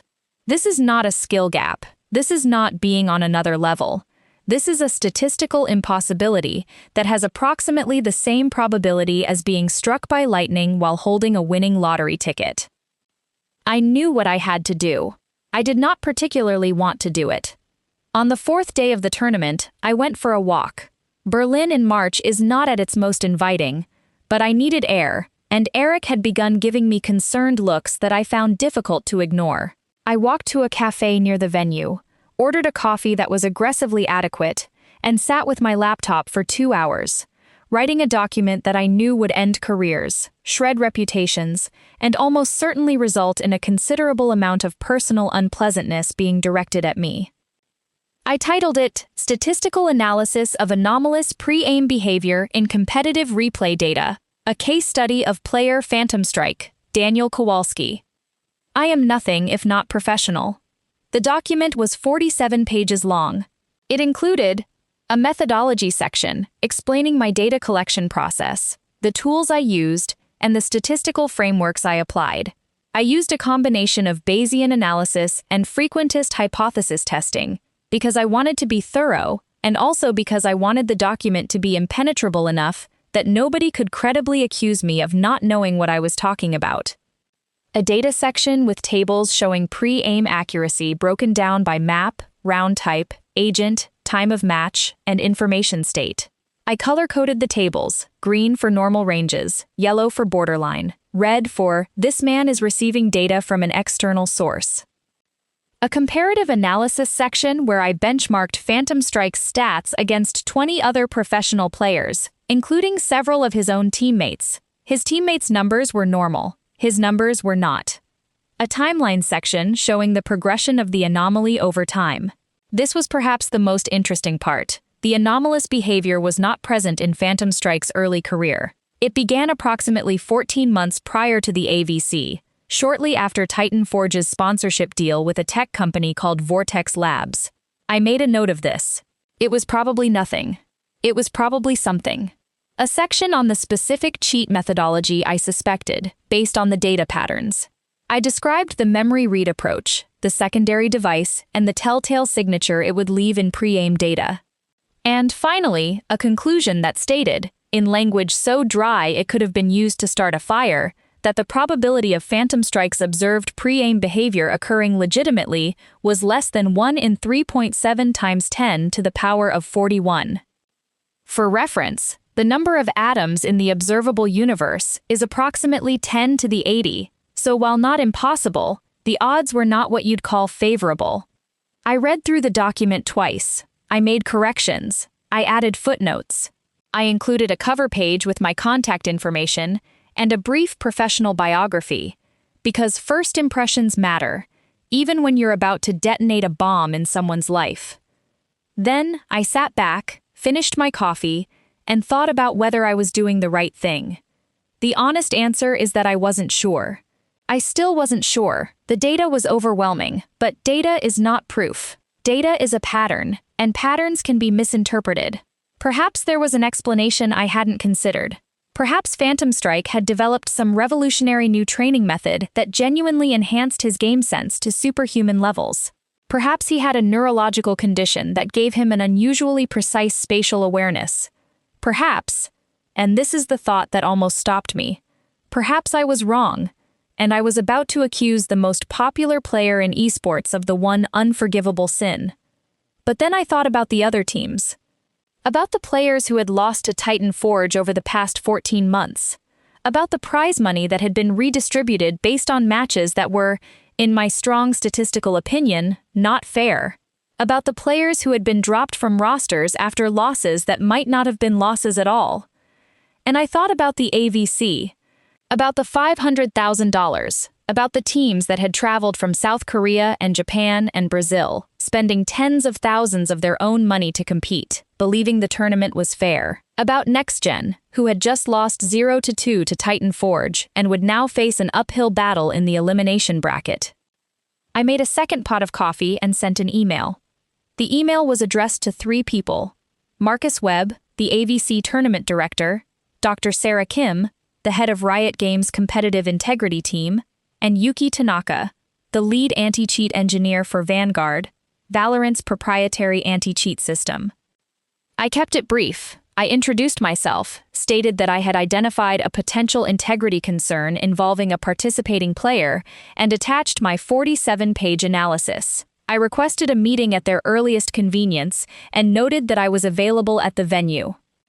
I sent the email at 4:17 p.m. I received a response from Dr. Kim at 4:23 p.m. She wrote, "Call me in 10 minutes. Don't discuss this with anyone." I called her at 4:33 p.m. because I am punctual even in conspiracies. Dr. Sarah Kim is a woman I had never met but immediately liked. She has the sort of no-nonsense demeanor that suggests she has spent her career dealing with people who lie to her for a living, and she has developed an accordingly low tolerance for nonsense. Our conversation lasted 45 minutes. She asked pointed questions. I gave precise answers. She challenged my methodology. I defended it. She asked if I had shared the document with anyone else. I told her I had not. She asked if I had any personal grudge against Phantom Strike or Titan Forge. I told her I did not, and this was true. She asked why I was doing this. I told her the truth, which was that the numbers bothered me, and I couldn't sleep. She was quiet for a long moment after that. Then she said, "I've had my eye on Titan Forge for 6 months. We've run 3 separate covert integrity checks on Phantom Strike. All came back clean. Vanguard detected nothing. Our observer analysts flagged nothing. Your data is the first thing that's ever suggested a problem." "How?" I asked. "Because he's good at hiding it, and because nobody was looking for the right thing. We check for aim anomalies, for movement irregularities, for process injections. We don't typically run statistical analyses of pre-aim patterns across 47 replays. That's not a standard integrity check. That's a research paper." "I did write it like a research paper," I offered. "Yes," she said. "I noticed." She told me to come to the Tournament Operations Center the following morning at 8 a.m. She told me to bring my laptop and all raw data. She told me not to breathe a word of this to anyone, including my own teammates. I agreed to all of this, went back to the hotel, and discovered that Eric had ordered room service and eaten my remaining sandwich. I did not mention this to Dr. Kim. It seemed beneath the gravity of the situation. That night, I slept for the first time in 4 days. I am not sure why. Perhaps it was the knowledge that the burden was no longer solely mine. Perhaps it was exhaustion. Perhaps it was the warm, fuzzy feeling of having done something consequential for the first time in my life. Whatever the reason, I slept deeply and dreamlessly, And when I woke up, it was 7:30 a.m. and I had 14 minutes to shower and dress. I made it to the Tournament Operations Center at 8:02 a.m. Dr. Kim did not comment on my tardiness. She introduced me to two people, Yuki Tanaka, the anti-cheat engineer, and a large, silent man named Greg, who I was told was from the tournament's security team, and whose exact role was never fully explained to me. Greg had the sort of physical presence that suggested he could lift a small car if properly motivated. I decided not to ask questions. The meeting lasted 5 hours. Yuki Tanaka was, I must say, one of the most impressive people I have ever met. She is a small Japanese woman with round glasses and a quiet voice who spoke about memory manipulation and kernel-level exploits the way most people speak about the weather. She understood my data immediately, and within the first hour, she had identified something I had missed. If he's using a secondary device on the same network, she said, tapping my laptop screen, then there should be a packet timing anomaly. The game client sends position data at regular intervals. If a second device is reading those packets, there would be a micro delay, we're talking microseconds, in the network stack. It wouldn't be visible in gameplay, but it would show up in a deep packet inspection. Can you check for that? Dr. Kim asked.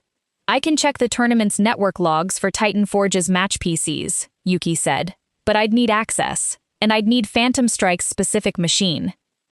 That can be arranged, Dr. Kim said, very calmly, in a tone that suggested she was arranging something considerably more consequential than network access. While Yuki began her network analysis, I walked Dr. Kim and Greg through my data in detail.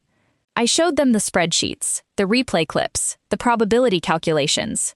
Greg, who had not spoken a single word since I arrived, watched the replay clips with the focused intensity of a man who was memorizing faces for future reference. At one point, I played a clip from the AVC match against Next Gen. Round 8, the mid-air pre-aim on the killjoy behind the turret. I played it in slow motion. Then I played it at normal speed. Then I played it again. There, I said, pointing at the screen. Watch his crosshair placement as he enters the dash. He's not aiming at the turret. He's not aiming at the common angle. He's aiming at a spot that is directly behind the turret and below the line of sight. There is no legitimate reason for a player to aim there during a dash, unless they know someone is there. Dr. Kim nodded slowly. Can you show me 10 more examples? I showed her 23. By noon, Yuki had completed her preliminary network analysis. The results were, in her words, interesting but not conclusive. She had found micro-delay anomalies in the network traffic from Titan Forge's match PC during their AVC matches. The anomalies were consistent with a secondary device reading game state data. They were also small enough that they could potentially be explained by other factors. Network jitter, hardware quirks, the usual suspects. Not conclusive, Yuki said, but consistent with your hypothesis, and when you combine it with the pre-aim data, the combination is compelling, Dr. Kim finished. I wouldn't use the word compelling in a legal document, Yuki said. I would use the word suggestive. But yes, off the record, I think he's cheating. Right, Dr. Kim said. She turned to me. I need to ask you something, and I need you to be completely honest. Of course. Are you prepared to present this evidence publicly? Because if we act on this, it won't stay private. Phantom Strike has legal representation. Titan Forge has legal representation. They will challenge everything. Your methodology, your data, your credentials, your motivations. Everything. I considered this. Yes, I said. You understand that this will make you very unpopular in certain circles. I am aware. And you're still willing to do it. I thought about the sandwich Eric had eaten. I thought about the players who had lost to Titan Forge. I thought about the probability number, 1 in 3.7 times 10 to the 41. Yes, I said again. Dr. Kim nodded. Then here's what we're going to do. The plan was as follows. The AVC would continue as scheduled. Titan Forge would advance through the winner's bracket, as they were almost certainly going to do, given that they were the best team in the tournament even before accounting for any unfair advantage. During this time, Dr. Kim and her team would conduct a covert investigation. They would monitor Phantom Strike's network traffic in real time during matches. They would have observers with specific instructions to watch for the telltale signs I had identified. They would, with the cooperation of the tournament's production team, set up additional camera angles to capture Phantom Strike's eye movements and hand positions during play. The last part was crucial.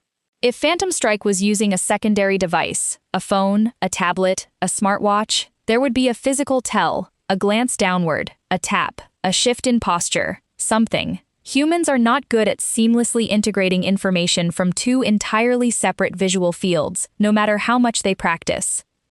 The AVC's production team, once briefed on the situation, proved remarkably cooperative. They installed a high-speed camera pointed directly at Phantom Strike's station during his next match, which was scheduled for that evening against a Brazilian team called Furia.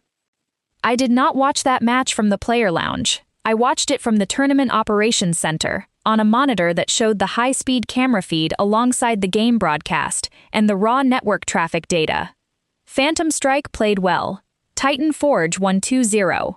And on the high-speed camera, approximately 47 seconds into round 11 of the second map, I saw something that made my heart rate do something it hadn't done since I was 17, and a police officer pulled me over for doing 92 in a 50 zone.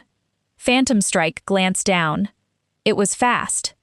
Incredibly fast. On the standard broadcast feed, it was invisible. On the regular tournament observer feed, it was invisible. On the high-speed camera, playing back at half speed, it was a flicker of the eyes, barely a quarter of a second, directed at his left hand, which was resting on the desk beside his keyboard. His left hand was holding his phone. I looked at Greg. Greg looked at me. Greg's expression did not change, but one of his eyebrows moved approximately 2 millimeters, which I interpreted as significant. "Got it," Yuki said quietly from behind me. She was staring at the network traffic log.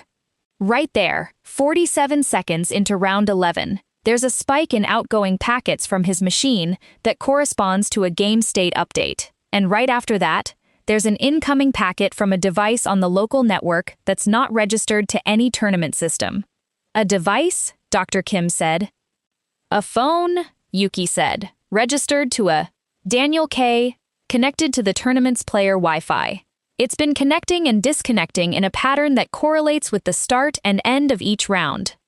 I will remember the silence that followed for the rest of my life. It was the silence of several professionals simultaneously realizing that the thing they had hoped was not true was in fact very true indeed. Dr. Kim picked up her phone and made a call. I couldn't hear the other end, but I heard her say, "We need to move the timeline up. Tonight." There was a pause, then, "No, it's not a false positive. It's not even close to a false positive. The statistical evidence alone would be sufficient, and we now have the physical evidence too. How soon can you be here?" Another pause, longer this time. "Fine, tomorrow morning, first thing, and Marcus needs to know, now." She hung up and turned to us. "The earliest we can convene a formal integrity tribunal is tomorrow morning at 7 a.m. Phantom Strike and Titan Forge have a match scheduled for 2 p.m. If the tribunal finds in our favor, and they will, the disqualification will happen before that match." "What do we do in the meantime?" I asked. "Nothing," she said. "We do nothing. Phantom Strike plays his match tonight. We don't tip him off. We don't change anything about the tournament schedule. We sit on this until tomorrow morning, and then we end it." "Are you sure that's wise?" I asked. Every match he plays is another piece of evidence we don't need," she said firmly. "We have enough, more than enough. What we need now is to do this properly, legally, and in a way that doesn't give Titan Forge's lawyers a single angle to exploit. So we wait. One more night." I waited. It was not easy. That evening, back at the hotel, Eric asked me why I was acting strangely. "I'm not acting strangely," I said. "You've been locked in your room for 3 days doing maths," he said. "You're always doing maths, but usually you do it cheerfully. Right now, you're doing it grimly. There's a difference." "I'm fine," I said. "Just tournament stress." Eric looked at me for a long time. Then he said, "You're a terrible liar. You know that, right?" "I'm an excellent liar," I said. "I simply choose not to lie to you." That, he said, is either very sweet or very concerning. Probably both, I said, and went to bed. I did not sleep that night, not because of anxiety, although there was some of that, but because I was reviewing my document for the umpteenth time, making sure every number was correct, every citation was accurate, every word was precisely chosen. I realized, preparing for a cross-examination, not by lawyers, although that would come, but by the court of public opinion, which is considerably less rational and considerably more vicious. At 6:30 a.m., I showered, dressed, and walked to the venue. The streets of Berlin were empty at that hour, and the air was cold and clean, and I remember thinking that this was a very pleasant way to start what was likely to be the most unpleasant day of my life. The Integrity Tribunal convened at 7 a.m. in a conference room on the third floor of the venue, well away from the main tournament area. Present were Dr. Sarah Kim, representing Riot Games' competitive integrity team, Yuki Tanaka, representing Vanguard's anti-cheat engineering division, Marcus Webb, the AVC tournament director, a woman named Patricia Holloway, who was introduced as the tournament's legal counsel, Greg, who was still not being given a specific title, but who I was beginning to suspect was some sort of private security consultant, myself, and, joining via video call from Los Angeles, a man named David Chen, who was the commissioner of the Valorant Champions Tour and therefore the highest authority in professional Valorant. The tribunal reviewed my evidence for 90 minutes. Dr. Kim presented the observational data from the high-speed camera. Yuki presented the network analysis. I presented my statistical analysis and answered questions. Then David Chen, who had been silent for the entire 90 minutes, spoke. "I've reviewed the materials," he said.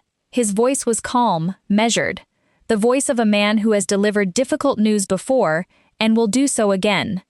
The evidence is overwhelming.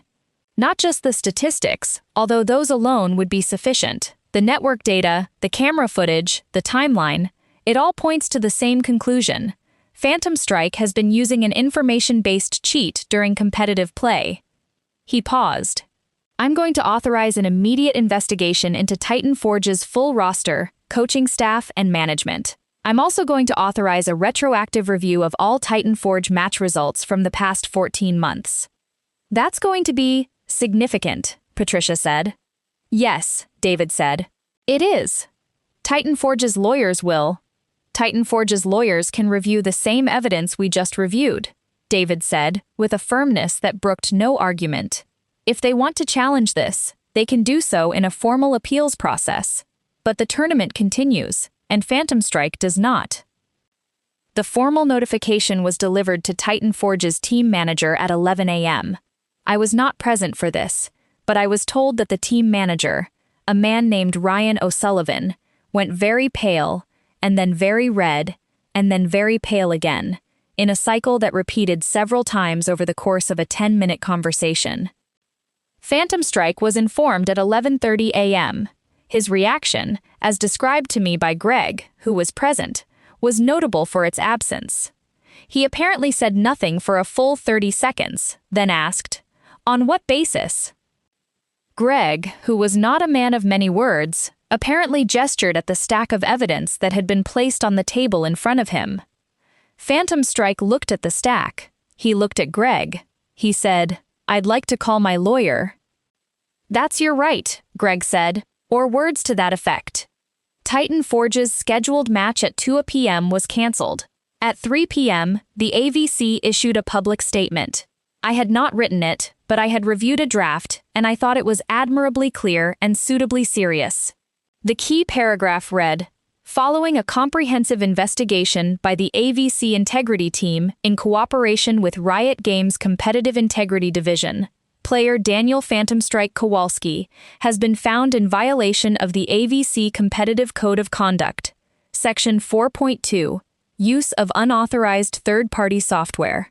Effective immediately, Mr. Kowalski is disqualified from the Apex Vanguard Championship and suspended from all AVC-sanctioned events pending a full disciplinary review." The internet, as one might expect, lost its collective mind. Within an hour of the announcement, Phantom Strike was trending on Twitter in 12 countries.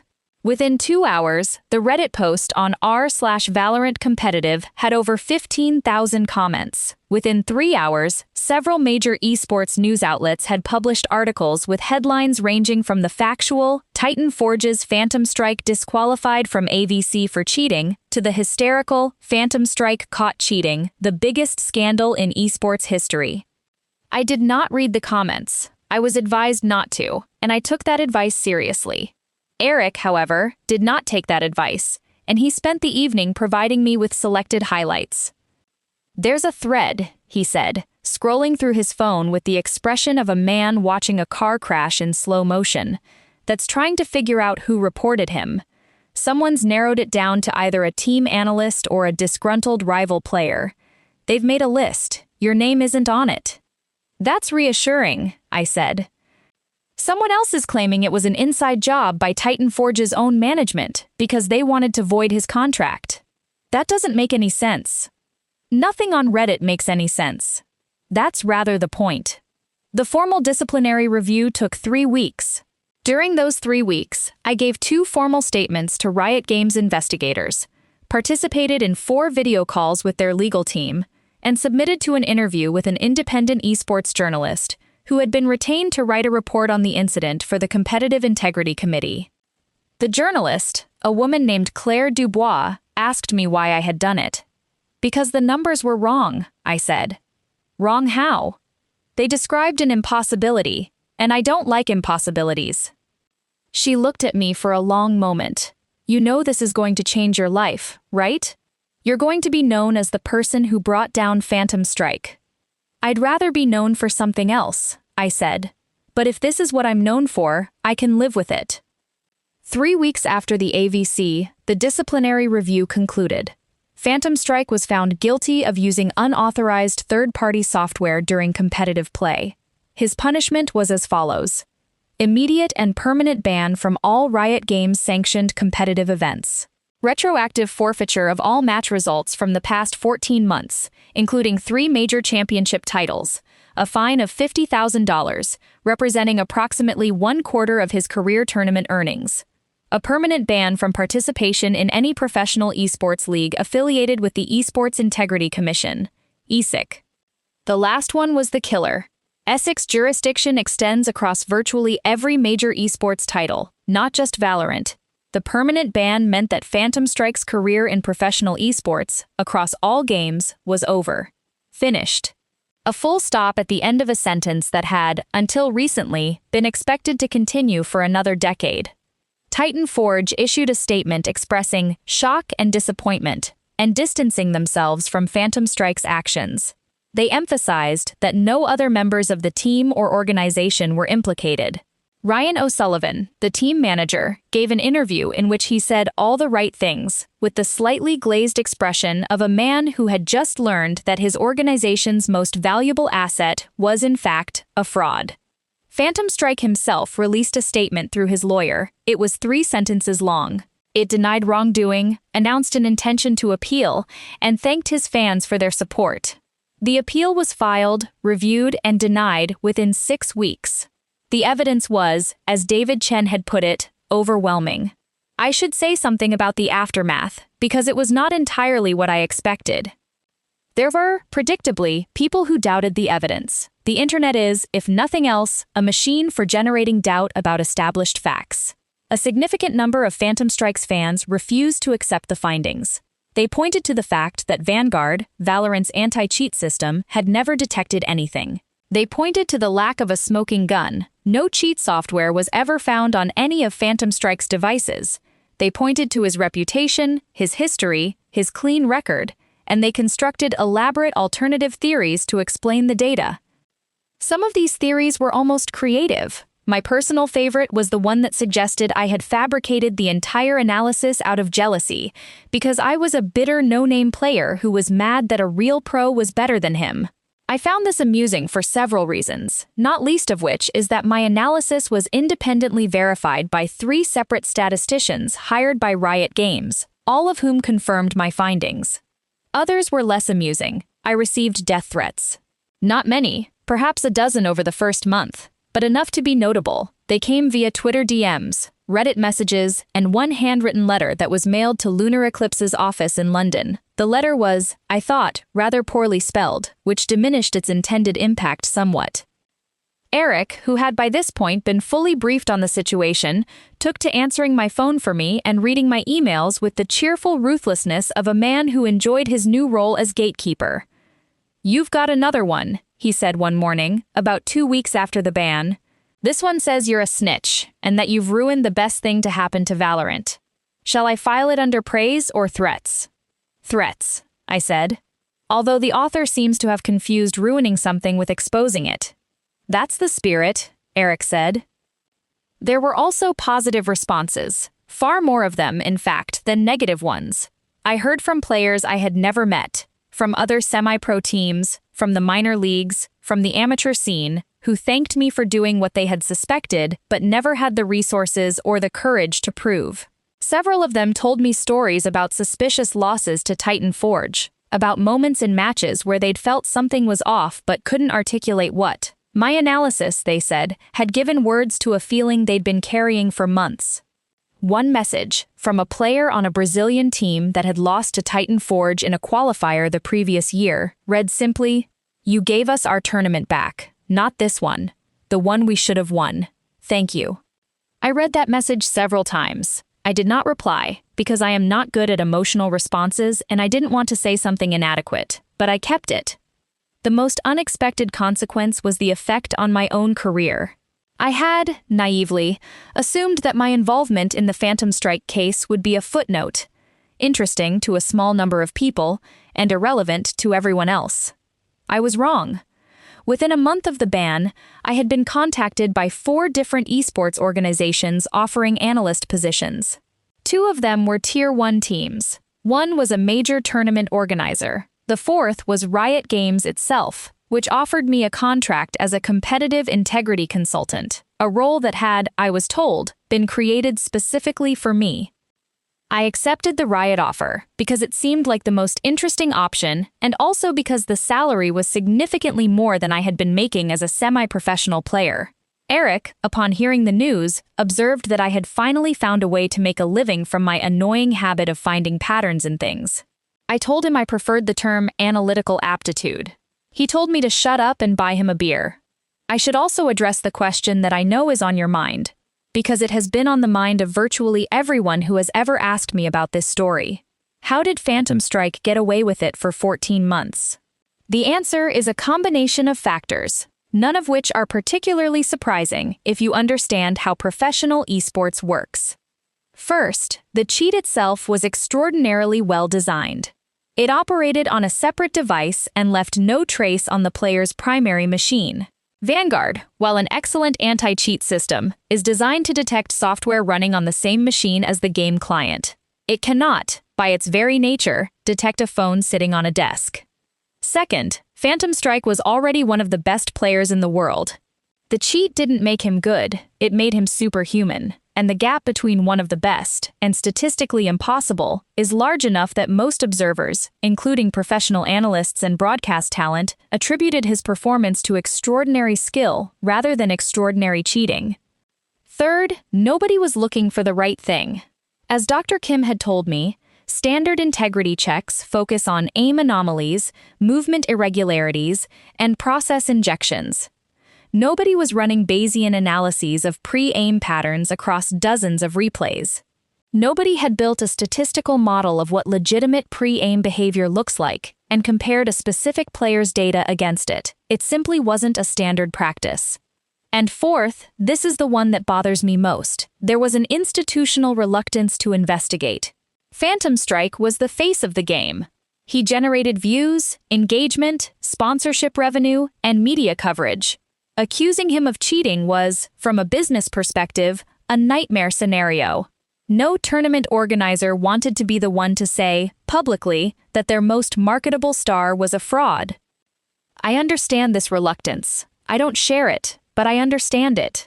The economics of esports are fragile, and a scandal of this magnitude has real financial consequences for real people who have nothing to do with the cheating.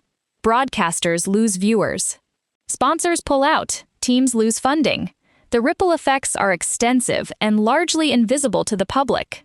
But the alternative, allowing a cheater to continue competing, to continue winning, to continue taking prize money from legitimate players, is worse.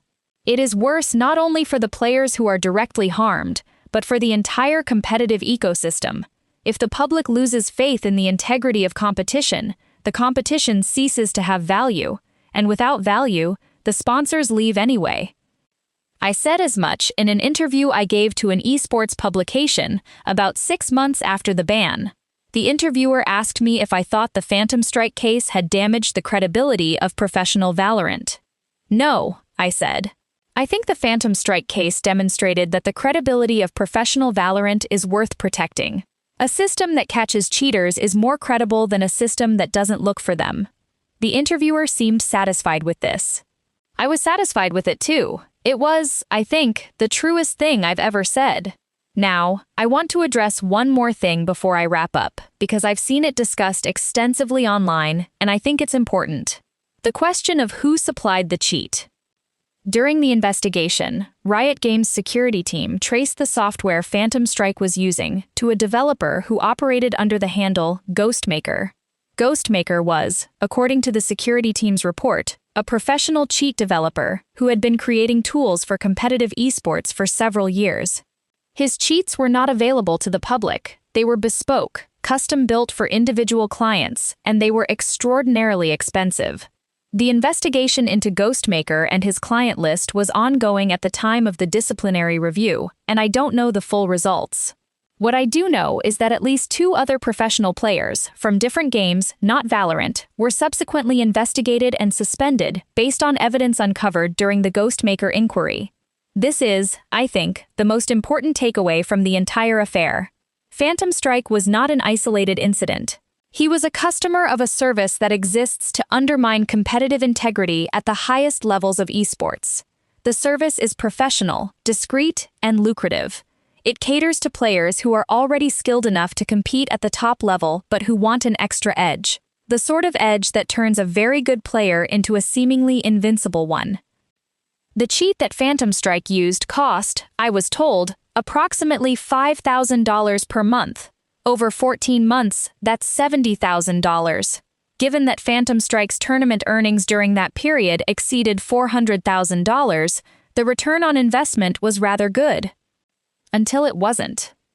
I think about this sometimes, about the economics of cheating, about the cold, rational calculation that must go into deciding to spend $70,000 on an illicit advantage in a video game tournament, about the kind of person who can make that calculation, execute it, and then look into a camera and smile and talk about hard work and dedication and the grind. I don't think Phantom Strike is a bad person. I've never met him, and I don't know him, and I have no interest in psychoanalyzing someone I'll likely never speak to.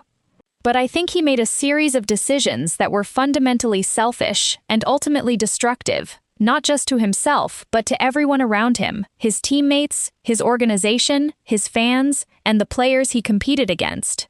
And I think the thing that bothers me most is not the cheating itself.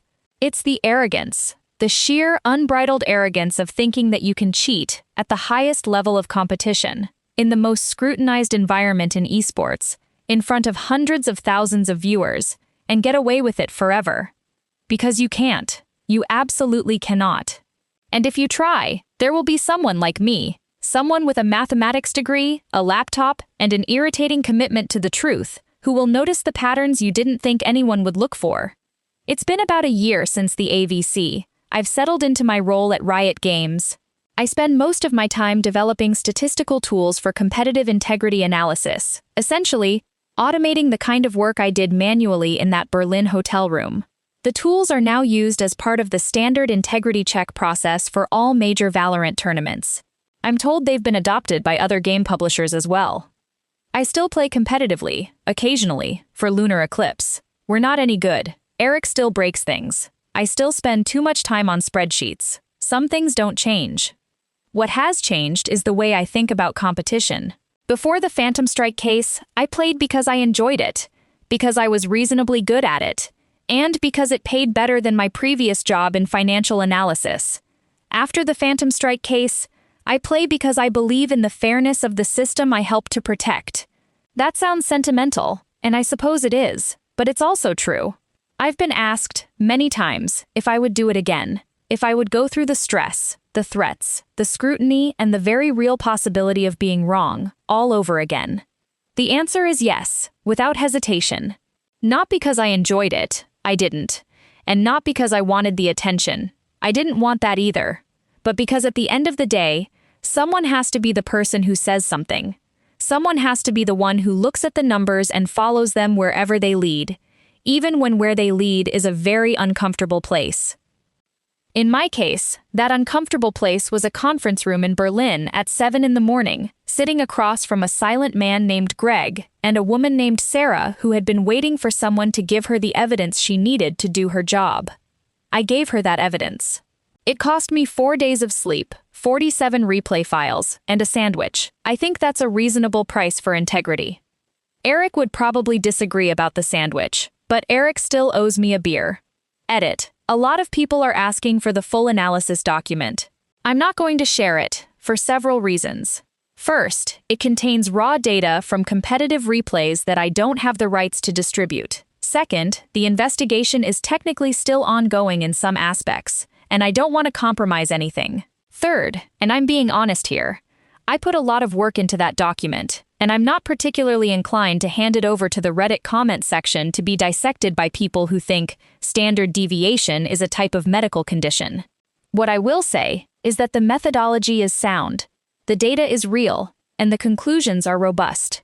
If you have a statistics background and you're genuinely interested, feel free to message me, and we can discuss the approach. If you're just here to tell me I'm wrong, please save us both the time. Edit 2. No, I will not reveal my identity. No, I will not confirm or deny whether I've been contacted by other game publishers. No, I don't know what happened to Ghostmaker. No, I don't have the receipts in a format I can share. Yes, Eric is real, and yes, he is still annoying. Thank you for your interest. Edit 3. To the person who sent me a DM saying, "I hope you die in a fire," I appreciate the specificity of the threat, but I feel compelled to point out that die in a fire is rather cliché. If you're going to wish harm upon me, at least be creative about it. I hope you're forced to use Windows for the rest of your life. Would have been more cutting, in my opinion. Edit 4. I've been made aware that this post has been shared on several other platforms and has apparently been viewed by several million people. I want to reiterate that the views expressed here are my own, that I am not speaking on behalf of Riot Games or any other organization, and that I wrote this account because I thought the community deserved to know what happened from someone who was actually there. I have no plans to write a book, start a podcast, or launch a YouTube channel. I am, at my core, a person who likes spreadsheets and dislikes unfairness. That's it. That's the whole personality. Thank you for reading. I'm going to go play Valorant now, legitimately.